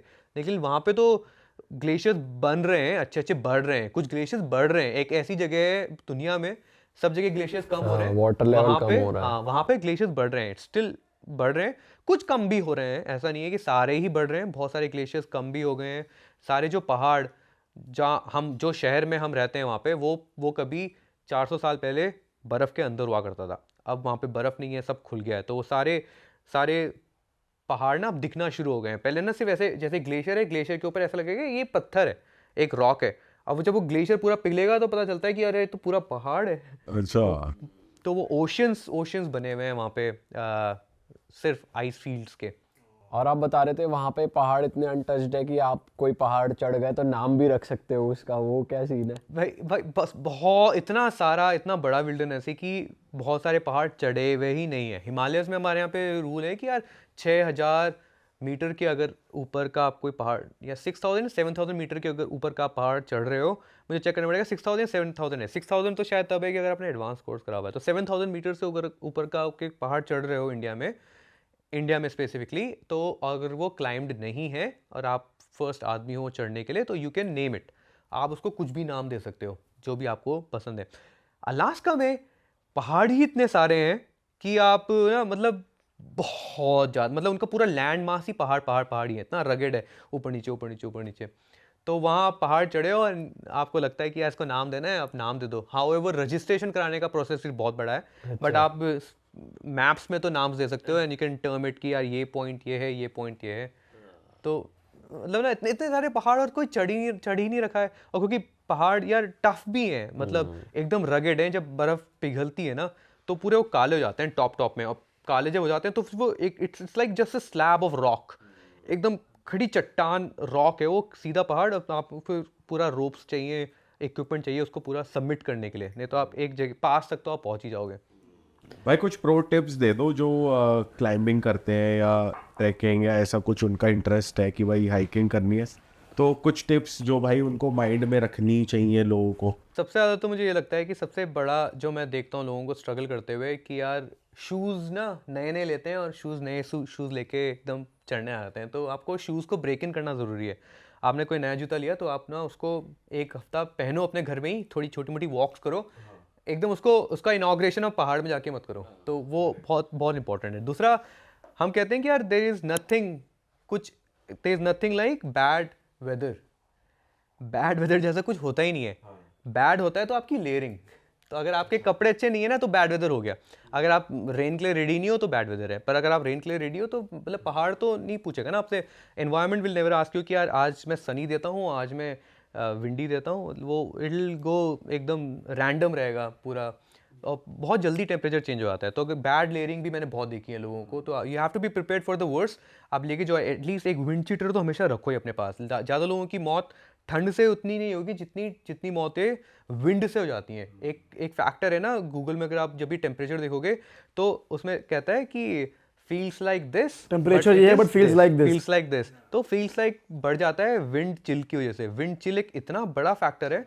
आपने जैसे मैं कोल्ड प्लंजेस बहुत करता हूँ, तो मैं कोल्ड प्लंज किया, जिस दिन धूप आई है उसमें बाहर आया हूँ तो I can raise my body temperature just by doing some exercise. एकदम बॉडी वापस आ जाती है, मुझे हाइपोथर्मिया नहीं होगा। लेकिन जिस दिन विंड है उस दिन तो कोई सवाल ही नहीं है। उस दिन अगर मैंने कोल्ड प्लंज करके मैं जस्ट बाहर आया हूँ तो I have to be ready, एकदम से लेयर डाल ले लिए या फिर शेल्टर ले लेना है विंड से। Wind will kill you faster than the cold. दूसरा, डिहाइड्रेशन। आपके पास ना वहाँ पे यार जार्डिया करके एक चीज़ है जो काफ़ी प्रोमिनेंट मानी जाती है। तो लोग हमेशा वाटर फिल्टर कैरी करते हैं। हमारे उतना इसका वो नहीं है, लेकिन वहाँ पे काफ़ी ज़्यादा जार्डिया को लेकर चीज़ है। तो वाटर फिल्टर अपने साथ रखो। और अगर वाटर फिल्टर भी नहीं है तो आप पानी पी लो। हाँ, डिहाइड्रेशन से पहले मर जाओगे रादर देन जार्डिया फिर भी आपको एक हफ्ते में 10 दिन में मारेगा, पर डिहाइड्रेशन आपको 2 दिन में आपकी मौत कर सकता है। तो it's better to drink some kind of water rather than not drink any water. मतलब ये 3 चीज़ें तो बहुत इंपॉर्टेंट है। आपको अपने शूज़ सही रखो, अपनी लेयर सही रखो, और आपके पास हमेशा पानी होना ही होना चाहिए। तो जब लास्ट लेवल में आ गया ना तो उसको कंजर्व करके रखो जब तक आपको कोई वाटर सोर्स नहीं दिख जाता। तो सेव दैट वाटर। और भाई आप इतने विल्डरनेस में रहे हो इंडिया में बाहर, और ऐसा कहते हैं कि भाई पहाड़ों में बहुत तरह तरह की जड़ी बूटियाँ, फूल, पेड़ पौधे, ऐसी अलग अलग जहरीली चीज़ें बहुत दिखती हैं। आपको कुछ ऐसे दिखा है जो आपको बहुत अट्रैक्टिव लगा हो पर वो एक्चुअली पॉइजनस हो, या फिर वाइस वर्सा हो, कुछ बहुत ही ब्यूटीफुल फ्लावर दिख गया हो जो कभी देखा ही ना हो, या कुछ ऐसी चीज़? थंब रूल तो ये है कि यार कोई भी रेड चीज़ है, कोई भी लाल चीज़ अगर आपको जंगल में उगी मिली है तो उसको नहीं कंज्यूम करना है अनलेस आप उसको आईडी ना कर लो। कुछ बेरीज होती हैं रेड, बट उसके ना आपको एक नज़र होनी चाहिए कि यार ये बेरी हम खा सकते हैं और ये नहीं खा सकते, क्योंकि लाल इज़ डेंजरस। एक वो यूनिवर्सल सिंबल है कि red is dangerous, stop sign तभी रेड है। तो आप लाल मत खाओ, कोई भी जंगल में लाल चीज़ हो रही है उसको मत खाओ। हाउएवर एक बार हम लोग ना एक माउंटेन एक्सपीडिशन में थे, और वो रास्ता इतने सालों बाद कोई कर रहा था कि पूरे रास्ते में पहले ग्लेशियर हुआ करता था, ग्लेशियर पिघल के जंगल बन गया है वहाँ पे। ये यूएस की बात कर रहे नहीं, ये यहीं की, अच्छा, ये इंडिया उत्तराखंड की, की बात ठीक है। है। तो जब हम उसको काट रहे थे ना, उस रास्ते को बनाने के लिए, अब जाना ही है उत्तर की तरफ जाना है, और ये पूरा अब पहले जब ये लड़का बचपन में आया था, ही वॉज 8 years old जब वो पहले वहाँ आया था, अब वो आ रहा है 20 साल बाद, 28 का हो गया, अब ये 20 साल बाद आ रहा है, हो रहा है सर, मैं तो, मुझे लग रहा है हम खो गए। मैंने कहा, कि यहाँ पे तो ग्लेशियर हुआ करता था। मैंने फिर उसको मैप दिखाया, मैंने क्या लग रहा है हम कहाँ खोए, हम कौन सा हमने गलत टर्न लिया है, तो बैक ट्रैक करते हैं। तो बैक ट्रैक किया, उसने लगा नहीं आए तो सही है, पर ये ऐसा नहीं दिखता था। तब कुछ 10 मिनट तक हमने वहाँ बैठा, खाना भी खा लिया, स्नैक्स वैक्स कर लिया ना, क्या लग रहा था क्या, तो रैंडम थॉट आया कि भाई ये ग्लेशियर पीछे चला गया है और ये भूस्खलन हुआ है यहाँ पे, और फिर ये नई वेजिटेशन आ गई है। तब रियलाइज़ कि यार जगह तो वही है, 20 साल में बस डिफरेंस इतना हो गया है कि वो ग्लेशियर गायब हो गया वहाँ से। तो नाउ अब हमने ना उसको पियर्स करके जाना था, कट करके दूसरी तरफ जाना था, तो हमने अपनी आईसेक्स निकाली और आईसेक्स से काटना शुरू करा। तो जब वो तो काट रहे थे ना उस जंगल को, झाड़ को, पहली बार देखी थी मैंने वो जो भी झाड़ है, जब उसको काटना शुरू करा, खुशबू आ रही थी सैफरॉन जैसी, वो सैफरॉन क्या, केसर की खुशबू आ रही थी। तो इतना इंटिमिडेटिंग लग रहा था कि यार ये तो बड़ा अच्छा है, चाय वाय बना लेते हैं इसकी, कुछ लेके चलते हैं। पर फिर बिकॉज आईडी नहीं कर पाया ना उसको कि क्या है, तो कि नहीं यार, मतलब यही लास्ट चाय हो जाएगी हमारी अगर यहीं पर पे। खुशबू अच्छी आ रही थी तो हो सकता है सही हो। क्या पता सही हो, वाइल्ड हो सकता है, अपने आप से ग्रो हुआ होगा वहाँ पे।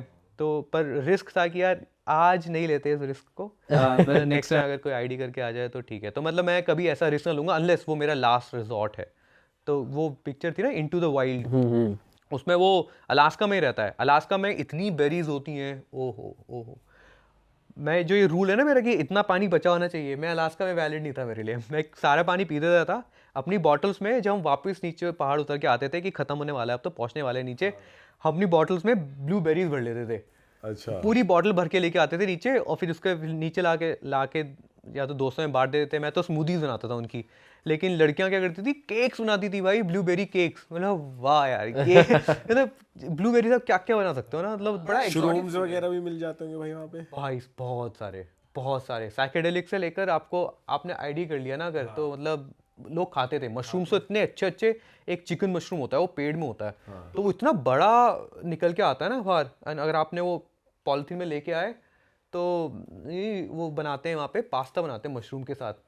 वो बहुत ज़्यादा चलता है उनका, वो साइकेडेलिक होता है। वो वाला साइकेडेलिक नहीं होता। जो साइकेडेलिक वाले होते हैं वो तो फिर आपको वो तो ट्रिप दे देंगे यार ठीक ठाक। साइकेडेलिक वहाँ पे एक ऑरेंज मशरूम होता है, मैं आपको फोटो दिखाऊंगा उसकी, इसके बाद में मैं आपको सेंड कर दूंगा वो। तो वो मशरूम के साथ क्या सीन है, ऑरेंज कलर का होता है, अम्ब्रेला टाइप का, मतलब मशरूम होते सारे अम्ब्रेला टाइप के हैं। इसको ना आप घर लेके आओ, फिर आपको इन्हें बॉईल करना है, एक बार बॉईल करना है, क्योंकि इस पर ना साइकेडेलिक लेवल इतना ज़्यादा है कि अगर आपने वैसे कंज्यूम कर लिया तो आपकी मृत्यु है। लेकिन अगर आपने इसको बॉईल करके खाया तो लेवल थोड़े ना उसके कम हो जाते हैं, तो तब आप कंज्यूम करो। एंड तब तो फिर आप देखो तब तो यार मतलब ना, you get into very introspective mood. वो जो साइकेडेलिक होता है ना, इट्स मोर लाइक LSD जैसा काइंड ऑफ होता है कि यार आप फोकस हो जाते हो, एकदम कट टू कट फोकस हो जाता है। मैंने क्रिस्टल क्लियर दिखती हैं चीज़ें एकदम। मैंने करा ना, मैं जब अलास्का में तो नहीं किया, बट मैं जब नीचे आ रहे थे तो मैं अपना पूरा, जब मेरा सीज़न ख़त्म हो गया तो अलास्का से मैं कैलिफोर्निया पूरा रोड ट्रिप करके आया। हाँ। तो जब हम नीचे आ रहे थे तो आपने सुना होगा बीच में यूएस में चल रहा था गवर्नमेंट शटडाउन। जब वहाँ पे गवर्नमेंट शटडाउन चलता है तो क्या होता है, जो नेशनल पार्क्स में जो एम्प्लॉइज़ हैं उन लोगों को बोला जाता है कि भाई अभी हाफ, अब गवर्नमेंट का पैसा नहीं है बेसिकली, तो मतलब पैसा है पर वो एक फंड एलोकेट नहीं कर पाए हैं। इमरजेंसी वाले ही काम तो करेंगे। हाँ, तो 45 का अगर स्टाफ है तो सिर्फ 12 से 10 लोग काम कर रहे हैं। तो वो एक अपॉर्चुनिटी थी मेरे पास। योसेमिटी में एक माउंटेन है, उसका नाम है हाफ डोम। मतलब आप कोई भी एप्पल जिनके पास है ना, तो आप माउंटेन की जो इमोजी आती है ना, वो हाफ डोम पहाड़ी है वहाँ का। तो वो काफ़ी फेमस पहाड़ है वहाँ का। तो जब हम नीचे आ रहे थे तो मैंने देखा गवर्नमेंट शटडाउन चला हुआ है। उस पहाड़ को चढ़ने के लिए आपको लॉटरी सिस्टम डालना होता है, या तो आप 2-3 साल पहले अप्लाई करके रखो तो आपका वो डेट है, आपने 2 साल पहले अप्लाई करा कि आपको 22 तारीख को चलना है, 22 को चढ़ना है। और 10 एक्स्ट्रा लोग करते हैं क्लाइम जो लॉटरी सिस्टम अप्लाई करते हैं। $20 का लॉटरी लिया आपने, कितने सारे लोगों ने करा, सिर्फ 10 को ही मिलेगा। वो आप एक दिन पहले करते हो तो वो सिर्फ 10 लोगों को मिलेगा। लेकिन जब गवर्नमेंट शटडाउन चल रहा था तो वहाँ पे कोई चेक करने वाला नहीं था। तो जब चेक करने वाला नहीं था तो बेसिकली उस पहाड़ को चढ़ने के लिए ना उन्होंने रोप्स लगा रखी हैं, तो वो रोप्स नीचे उतार देते हैं। तो मेरी ऑस्ट्रेलिया की एक दोस्त थी, हम दोनों ने प्लान किया, हम रात को निकले ऊपर, सब कुछ, कोई चेक करने वाला नहीं था, पहाड़ के जस्ट नीचे पहुँचे। तब उसने बोला कि मशरूम्स पड़े हैं दिमाग में, like this is the time to do it. और मैंने ले लिए मशरूम्स और साथ में वो कुछ तो कुकीज़ लेके आ रही थी, मैंने पानी वानी पिया। बट मुझे ऐसा लगा नहीं कि यार मैं हेलुसिनेट कर रहा हूँ या कुछ नहीं, पता नहीं, मेरा my focus was like so crystal clear कि जैसे ही पहाड़ के नीचे पहुंचे I was in the zone कि यार मतलब ना रोप्स निकाली, अपनी अपनी हार्नेस पहनी, एक और एक्स्ट्रा हार्नेस थी वो उसको पहनाई। फिर वहाँ से दूर से एक और लड़की यूक्रेनियन थी, वो दूर से देख रही थी कि यार ये लोग ये क्या कर रहे हैं, चढ़ने वाले हैं क्या। तो आपको ना मतलब एक रात की हाइक करके पहुँचना है, फिर उसके बाद वो पहाड़ एकदम वॉल है, वो चढ़ना है। तो मैं इसको रेडी कर रहा हूँ, मैं खुद रेडी हो गया, मैंने उस लड़की को देखा, मैंने इसका मन तो है चढ़ने का, मैंने बुला लेता हूँ। मैंने उसको बुलाया तो वहाँ पे ना पत्थर के नीचे से किसी ने अपनी एक हार्नेस छोड़ के जा रखा था कोई, तो मतलब आप ये वाली पहन लो। तो उसने बोला कि हम करने वाले हैं, मैंने हाँ करने वाले हैं। तो हम तीनों ने पहाड़ चढ़ा, वो मैं पूरे उनका रोप मैंने संभाला उनका, कर करके पूरा टॉप तक पहुँचे। और जब मैं पूरा कर रहा था ना आई नेवर फेल्ट लाइक कि यार मैं नशे में हूँ, मतलब इतना क्रिस्टल क्लियर चीज़ें समझ में आ रही थी कि यार ये चेक करा। और नीचे देखो ना, वो लोग बार बार नीचे देख रहे थे कि यार उनको डर से ही उनके कांप रहे थे हाथ मेरा, और मेरा कुछ हाथ कुछ नहीं कांपा। I was like so firm कि ये ऐसे होगा ऐसे होगा। अनदर रीजन वाज कि मैं जस्ट एक सीजन करके आ रहा था अलास्का से, तो पहले ऑलरेडी रोप के साथ ना काफ़ी मसल मेमोरी स्ट्रांग हो रही थी। तो जो थर्ड लड़की थी, जब हम नीचे आ गए तब हमने उसको बताया कि भाई हमने मशरूम कर रखा था। पूरी सच में नहीं तुम मजाक कर रहे हो, क्योंकि लोगों का परसेप्शन ऐसा है कि यार आपने अगर मशरूम्स कर रहे हैं तो आप बैठ के जाओगे, आप हेलुसिनेट कर रहे हाँ हो। बैठ के तुम एंजॉय करो व्यू या फिर हेलुसिनेट करो बैठ के एक जगह। Correct. भाई आप पहाड़ चढ़ के आ गए। सही में भाई। हाँ, और वो बोले कि मतलब यार मुझे ही बताना था, मैं भी करती, मुझे भी फील करना था, क्योंकि उसको फियर ऑफ हाइट्स था। तो पूरे रास्ते पर वो डरी हुई थी, मैं उसको बोल रहा था इट्स ऑल ओके। तो उसको ना कॉन्फिडेंस मुझे देख के आ रहा था कि ये इतना काम कैसे है, क्योंकि जैसे मैं पहले अपने आप को लेके जा रहा था अपनी प्रसिक बांध के, फिर मैं अपने आप को वहाँ रोक रहा था, अपना सेफ एंकर लगा रहा था, फिर वो प्रसिक नीचे दे रहा था, फिर उन लोगों को ऊपर लेके आ रहा था, फिर उनको चेंज कर रहा था। तो मैं उनको पूरा गाइड करके ऊपर लेके गया। तो तगड़ी मेहनत कर दी आपने शुरू से बाद भी। थकान भी नहीं हुई होगी। पर जैसे आप टॉप पे पहुंचे तो ऐसा कुछ नहीं हुआ कि कुछ उस टाइम नशे का जैसे इफेक्ट होता है, कुछ भी नहीं यार, मतलब वो ही अपने आप में नशा था कि एक अचीवमेंट वाला नशा था। डोपामिन इतना रिलीज हो गया था Energy पूरी वहाँ कि एनर्जी चली गई। बहुत, हाँ मतलब इतना खुशी वैसे ही हो रही थी कि वो अब मैं डिफरेंशिएट नहीं कर पा रहा था कि उस मशरूम की वजह से हो रही है या फिर ये वो मतलब ना आप वो अचीवमेंट की वजह से हो रही है। वो कितने टाइम का था भाई पूरा टोटल जाना और फिर नीचे आना? पूरा टोटल जब हमने नीचे से शुरू करा था तो हम तो रात को निकले थे 5 बजे, और हमने सबमिट करा था सुबह 8:30-9 बजे। और फिर वापस आते समय हम फिर 2 बजे तक पहुंचे थे ओके। वापस नीचे तक। भाई ऐसा भी हुआ है कभी, जैसे आप हिमालयाज में हो, वाइल्ड बिल्कुल ऐसी रिमोट जगह हो जहाँ पर आप पहुंचे और वहाँ पे आपको पहले से कोई इंसान मिल गए, या फिर आप शॉक हो गए भाई यहाँ क्या कर रहे हैं ये लोग, हम तो प्रोफेशनल्स हैं, हम तो गेयर वेयर लेकर आए हैं। जैसे हिमालयाज में कहते हैं बहुत साधु और बाबा बहुत रिमोट जगहों पे गुफा वुफा बना के बैठे हैं, तो ऐसा सच में अभी आपने देखा है कभी? मैंने बहुत ज़्यादा तो नहीं देखे हैं, गिन के मैंने 2 देखे हैं। और हाँ मतलब उनका वो ना वही रेगुलेशंस है, पर वो ना डिपेंडेंट हैं जो लोग आ रहे हैं उनके ना कुछ लोग हैं बना रखे कि जो उनको राशन दे के जाएंगे वहाँ पे। उन्होंने बिठा रखा है अपना कोई ना कोई आदमी, जो जैसे मोस्ट ऑफ द टाइम उनकी जो अवेयरनेस, जो उनकी प्रेजेंस है वो फॉरेस्ट वालों को पता है। तो वो लोग उनको जाके ना सिर्फ दाल भात दे आते हैं, और वही चाहिए यार एक योगी साधु को ना, वहाँ पे सिर्फ वो खिचड़ी बना के खा रहे हैं और कुछ नहीं। और अगर कोई फल फूल कोई दे के चला गया, जो रास्ते में कोई आदमी अगर दिख गया वो फल फूल दे दिए वही, बट उनका उसे चल रहा है खिचड़ी से। And they are very well learned भाई, मतलब ये मैंने जब पहला इंटरेक्शन था मेरा तो बहुत छोटी सी कुटिया बना के रह रहे थे, and he new English fluent. मैं केंद्रीय विद्यालय से पढ़ा हुआ हूँ तो मेरी इंग्लिश उस टाइम पे इतनी अच्छी नहीं थी, but he new such good fluent English, and I like wow यार, मतलब आप मतलब मेरे लिए तो चमत्कार था, वो चमत्कार से कुछ छोटी चीज़ नहीं थी। तो उसने मुझे बोला कि आप जब नीचे जाओगे ना तो नीचे जाके आप बस बताना बच्चों को कि शहर कैसा होता है, क्या होता है, और ना कि कौन सी राजधानी, कहाँ की राजधानी क्या है, बस ट्रांसपोर्टेशन कैसे चलता है, ये सब चीज़ें बताना उन बच्चों को कि दुनियादारी चलती कैसे है। तो ही वॉज वेरी फैसिनेटेड, मतलब उसको खुद लग रहा था कि वो खुद टच में नहीं है कि अभी सोसाइटी कैसे चल रही है। तो आई कुड टेल वो काफ़ी सालों से वहाँ रह रहा था। तो वो कौन से पार्ट में थे, कहाँ पे थे वो? ये बात है तपोवन की, जोशीमठ तपोवन की। जोशीमठ में एक तपोवन नाम की जगह है, वहाँ पे थे। उससे भी काफ़ी आगे एक गाँव, वहाँ पे थे, ब्रिज क्रॉस करके हम मिले थे उनसे। और बुक्स थी यार उनके पास, उसने ऊपर बुक्स थी उनके पास, बुक्स रखी हुई थी। तो मतलब मैं जस्ट बिकॉज उनके सेटअप से मैं आइडिया लगा रहा हूँ कि मतलब वो रह रहे हैं वहाँ काफ़ी टाइम से। एक चूल्हा था उनके पास, वो भी लकड़ी से चलता था उनका। चाय पिलाई थी उन्होंने हमको, तो इतना था उनके पास चाय बनाने के लिए। दूध वाली चाय नहीं थी, तो उन्होंने माफ़ी मांग ली थी पहले कि दूध वाला नहीं है, क्योंकि मेरे साथ के कुछ होते हैं ना लड़के जो यार अरे दूध वाली नहीं है, मैंने यार भाई इस टाइम पे ये मिल रहा था, ये दे देना, तुम्हें यहाँ पे भी ऑर्डर चाहिए कि दूध वाली दिलाओ। तो हाँ वो एक वो था। आई फेल लाइक कि उनके उनके पास ठीक ठाक विजडम था। मतलब ना बात मैं काफ़ी छोटा था उस टाइम पे, मैं 12th क्लास में रहूँगा, ये हमारा सिर्फ ऐसे ही दोस्तों के साथ ट्रिप बना हुआ था। तो काफ़ी विजडम था उनके पास, जिस तरीके से बात कर रहे थे सोसाइटी के बारे में, कैसी दुनिया चल रही है। और उन्होंने हमसे बस एक चीज़ बोली थी कि जब आप नीचे जाने से पहले ना, अगर आपको मुझे थैंक यू बोलना है तो बस नीचे जाने से पहले जितने आपको गांव में बच्चे मिलेंगे ना, उनको बस बता देना कि यार कैसे दुनिया चल रही है, क्या क्या उनके ना क्वेश्चंस के आंसर कर देना, वो बड़े क्यूरियस होंगे आप लोगों को देख के। अच्छा। तो वो बोलते थे कि यार मैं बुलाता था उन बच्चों को, आओ मेरे साथ आके यहाँ बैठो पढ़ो। तो आते हैं कुछ नहीं आते हैं, क्योंकि वो कल्चर पुष्ट नहीं है। मतलब मतलब कितने ही बच्चे हैं जो ना पढ़ने के लिए कहीं पहाड़ चढ़ के जाएंगे, है ना। वो अभी तो नहीं है ऐसे बच्चे, बट वो काफ़ी वो थे ओपन, कि कोई आए मुझसे सीखे कुछ। काफ़ी अच्छा लगा मुझे वो उनको मिल के उनसे।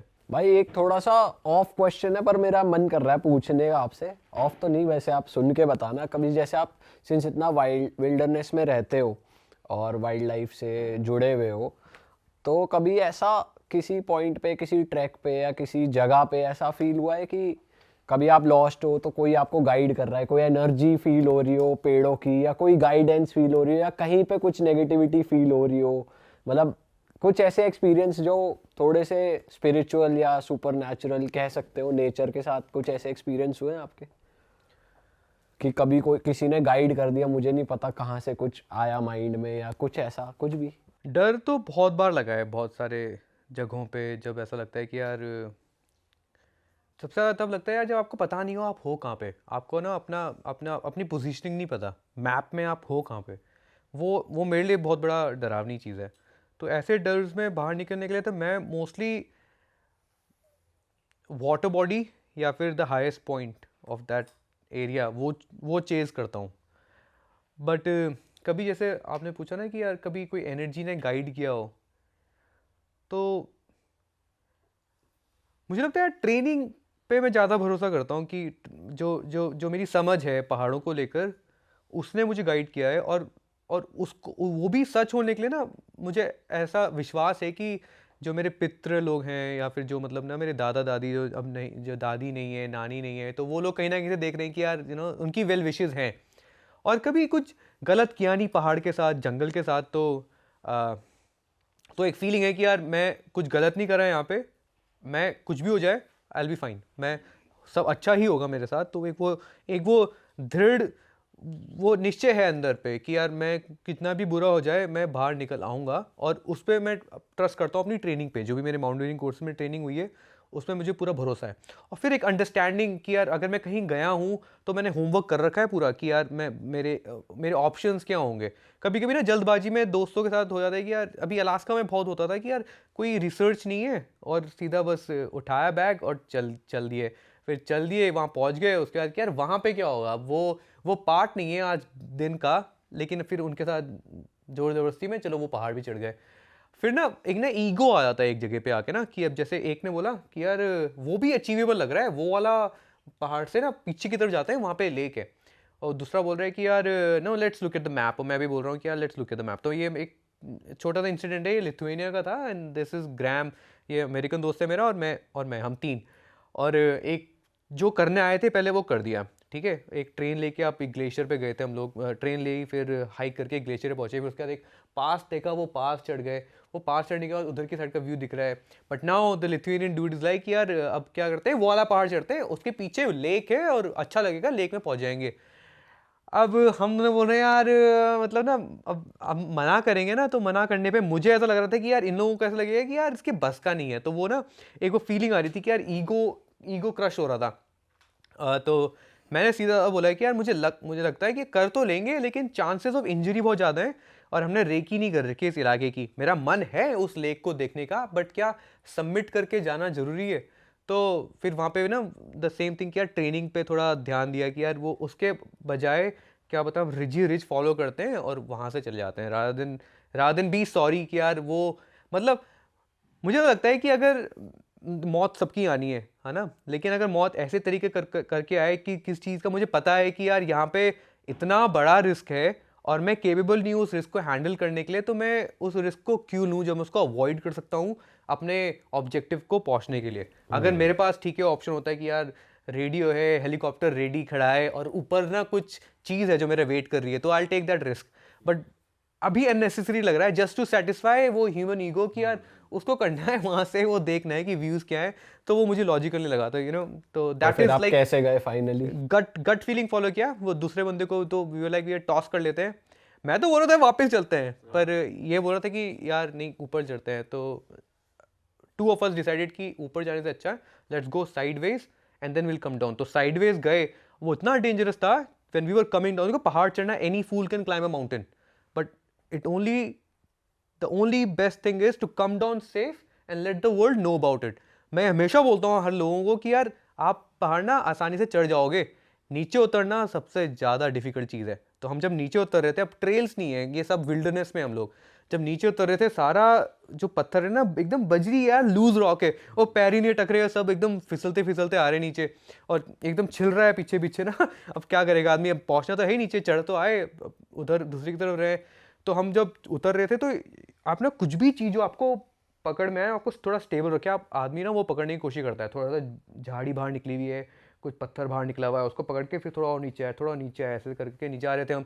एक मेरे जो आगे लड़का था उसने बड़ा पत्थर पकड़ा और वो उस पत्थर के आड़ में पकड़ के वो थोड़ा वो और नीचे गया उसको करके। और मैंने देखा कि वो थोड़ा स्टेबल लग रहा है, सही होगा। फिर मैंने भी वही पत्थर पकड़ा, जैसे ही मैंने पकड़ा मेरा वेट आया उसमें, वो पत्थर रोल डाउन और सीधा मेरे हाथ में, मतलब अगर वो रुक जाता मेरे हाथ पे तो मेरा तो हाथ तो फंस गया था वहाँ पे। लेकिन इट रोल डाउन, इतनी एक्सेलरेशन था और इतना स्लांट था उसका, पत्थर roll down from my hand और एकदम नीचे गया वो। अब नीचे मेरा दोस्त है, मैं यहाँ से चिल्लाया रॉक रॉक रॉक। तो मतलब वो थोड़ा लक फैक्टर था उस दिन हमारे साथ, नहीं तो अगर वो पत्थर उसको हिट हो जाता ना, पत्थर उसको लेके सीधा लेक पे लेके जाता। तो वो बच्चा जस्ट वो लेफ्ट हिट हुआ, पत्थर नीचे गया, नीचे ना 2 मिनट तक हमें आवाज़ आती रही, talk talk talk talk talk. And as soon as it वो जैसी लेक पे हिट किया, ऐसा लगा बारिश हुई है लेक पे, इतने सारे। तब तक नीचे पहुँचते पहुँचते ना बहुत सारा कंकड़ बन गया था, वो हिट हुआ और वो क्रेजी भाई, मजा आ गया आपसे बात करके। और ऐसा लग रहा है कितनी बात करते चले जाओ, आपके तो इतने एक्सपीरियंसेस है, हर दिन एक नया एक्सपीरियंस है आपका। बट फिलहाल इस एपिसोड को यहीं ख़त्म करते हैं। और अमेजिंग भाई, मज़ा आ गया। हम तो चाहते हैं आप ऐसे ही सेफली बहुत सारे एडवेंचर्स करते रहो, और जब आप दोबारा इंडिया होगे तो फिर हम एक और मज़ेदार सा एपिसोड करेंगे। बट फिलहाल के लिए thank you for this episode, और उम्मीद है ऑडियंस को भी मज़ा आया होगा। आप लोग अपने फीडबैक जो है वो कमेंट्स में लिख दो। आपका कोई यूट्यूब, इंस्टाग्राम, आप कंटेंट क्रिएट? मैं कंटेंट क्रिएट अभी तो नहीं कर रहा हूँ, मैं पढ़ाई कर रहा था काफ़ी यूएस में, तो अभी तो नहीं कर रहा हूँ। बट ह्यूमन हू ट्रैवल्स मेरा इंस्टाग्राम है, जिसमें मैं लोगों को मोस्टली ये बताना चाहता हूँ कि यार आपको ना डिपेंडेंट होने की ज़रूरत नहीं है सरकार पे, पेरेंट्स पे, किसी पे। आपके पास जो रिसोर्सेज हैं आप बस शुरू कर दो। आपको जो पैशन है, आप कोई भी पैशन है आपका, उसको बस शुरू कर दो कहीं ना कहीं से।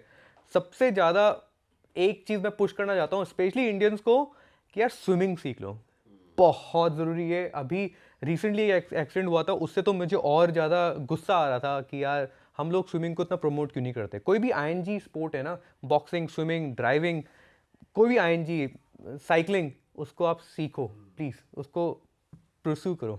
ऑसम गाइज, हम मिलेंगे आपसे नए एपिसोड में। टिल देन भाई का इंस्टाग्राम हम डिस्क्रिप्शन में भी लिंक लगा रहे हैं, और यहाँ पे स्क्रीन पे भी फ्लैश हो रहा था, आप जाके फॉलो कर लेना। और अगर आप बिना सब्सक्राइब करे चैनल देख रहे हो तो एक सब्सक्राइब बटन हिट कर दो। हम मिलेंगे आपसे नए एपिसोड में। Till then bye bye, take care, see you, Tata.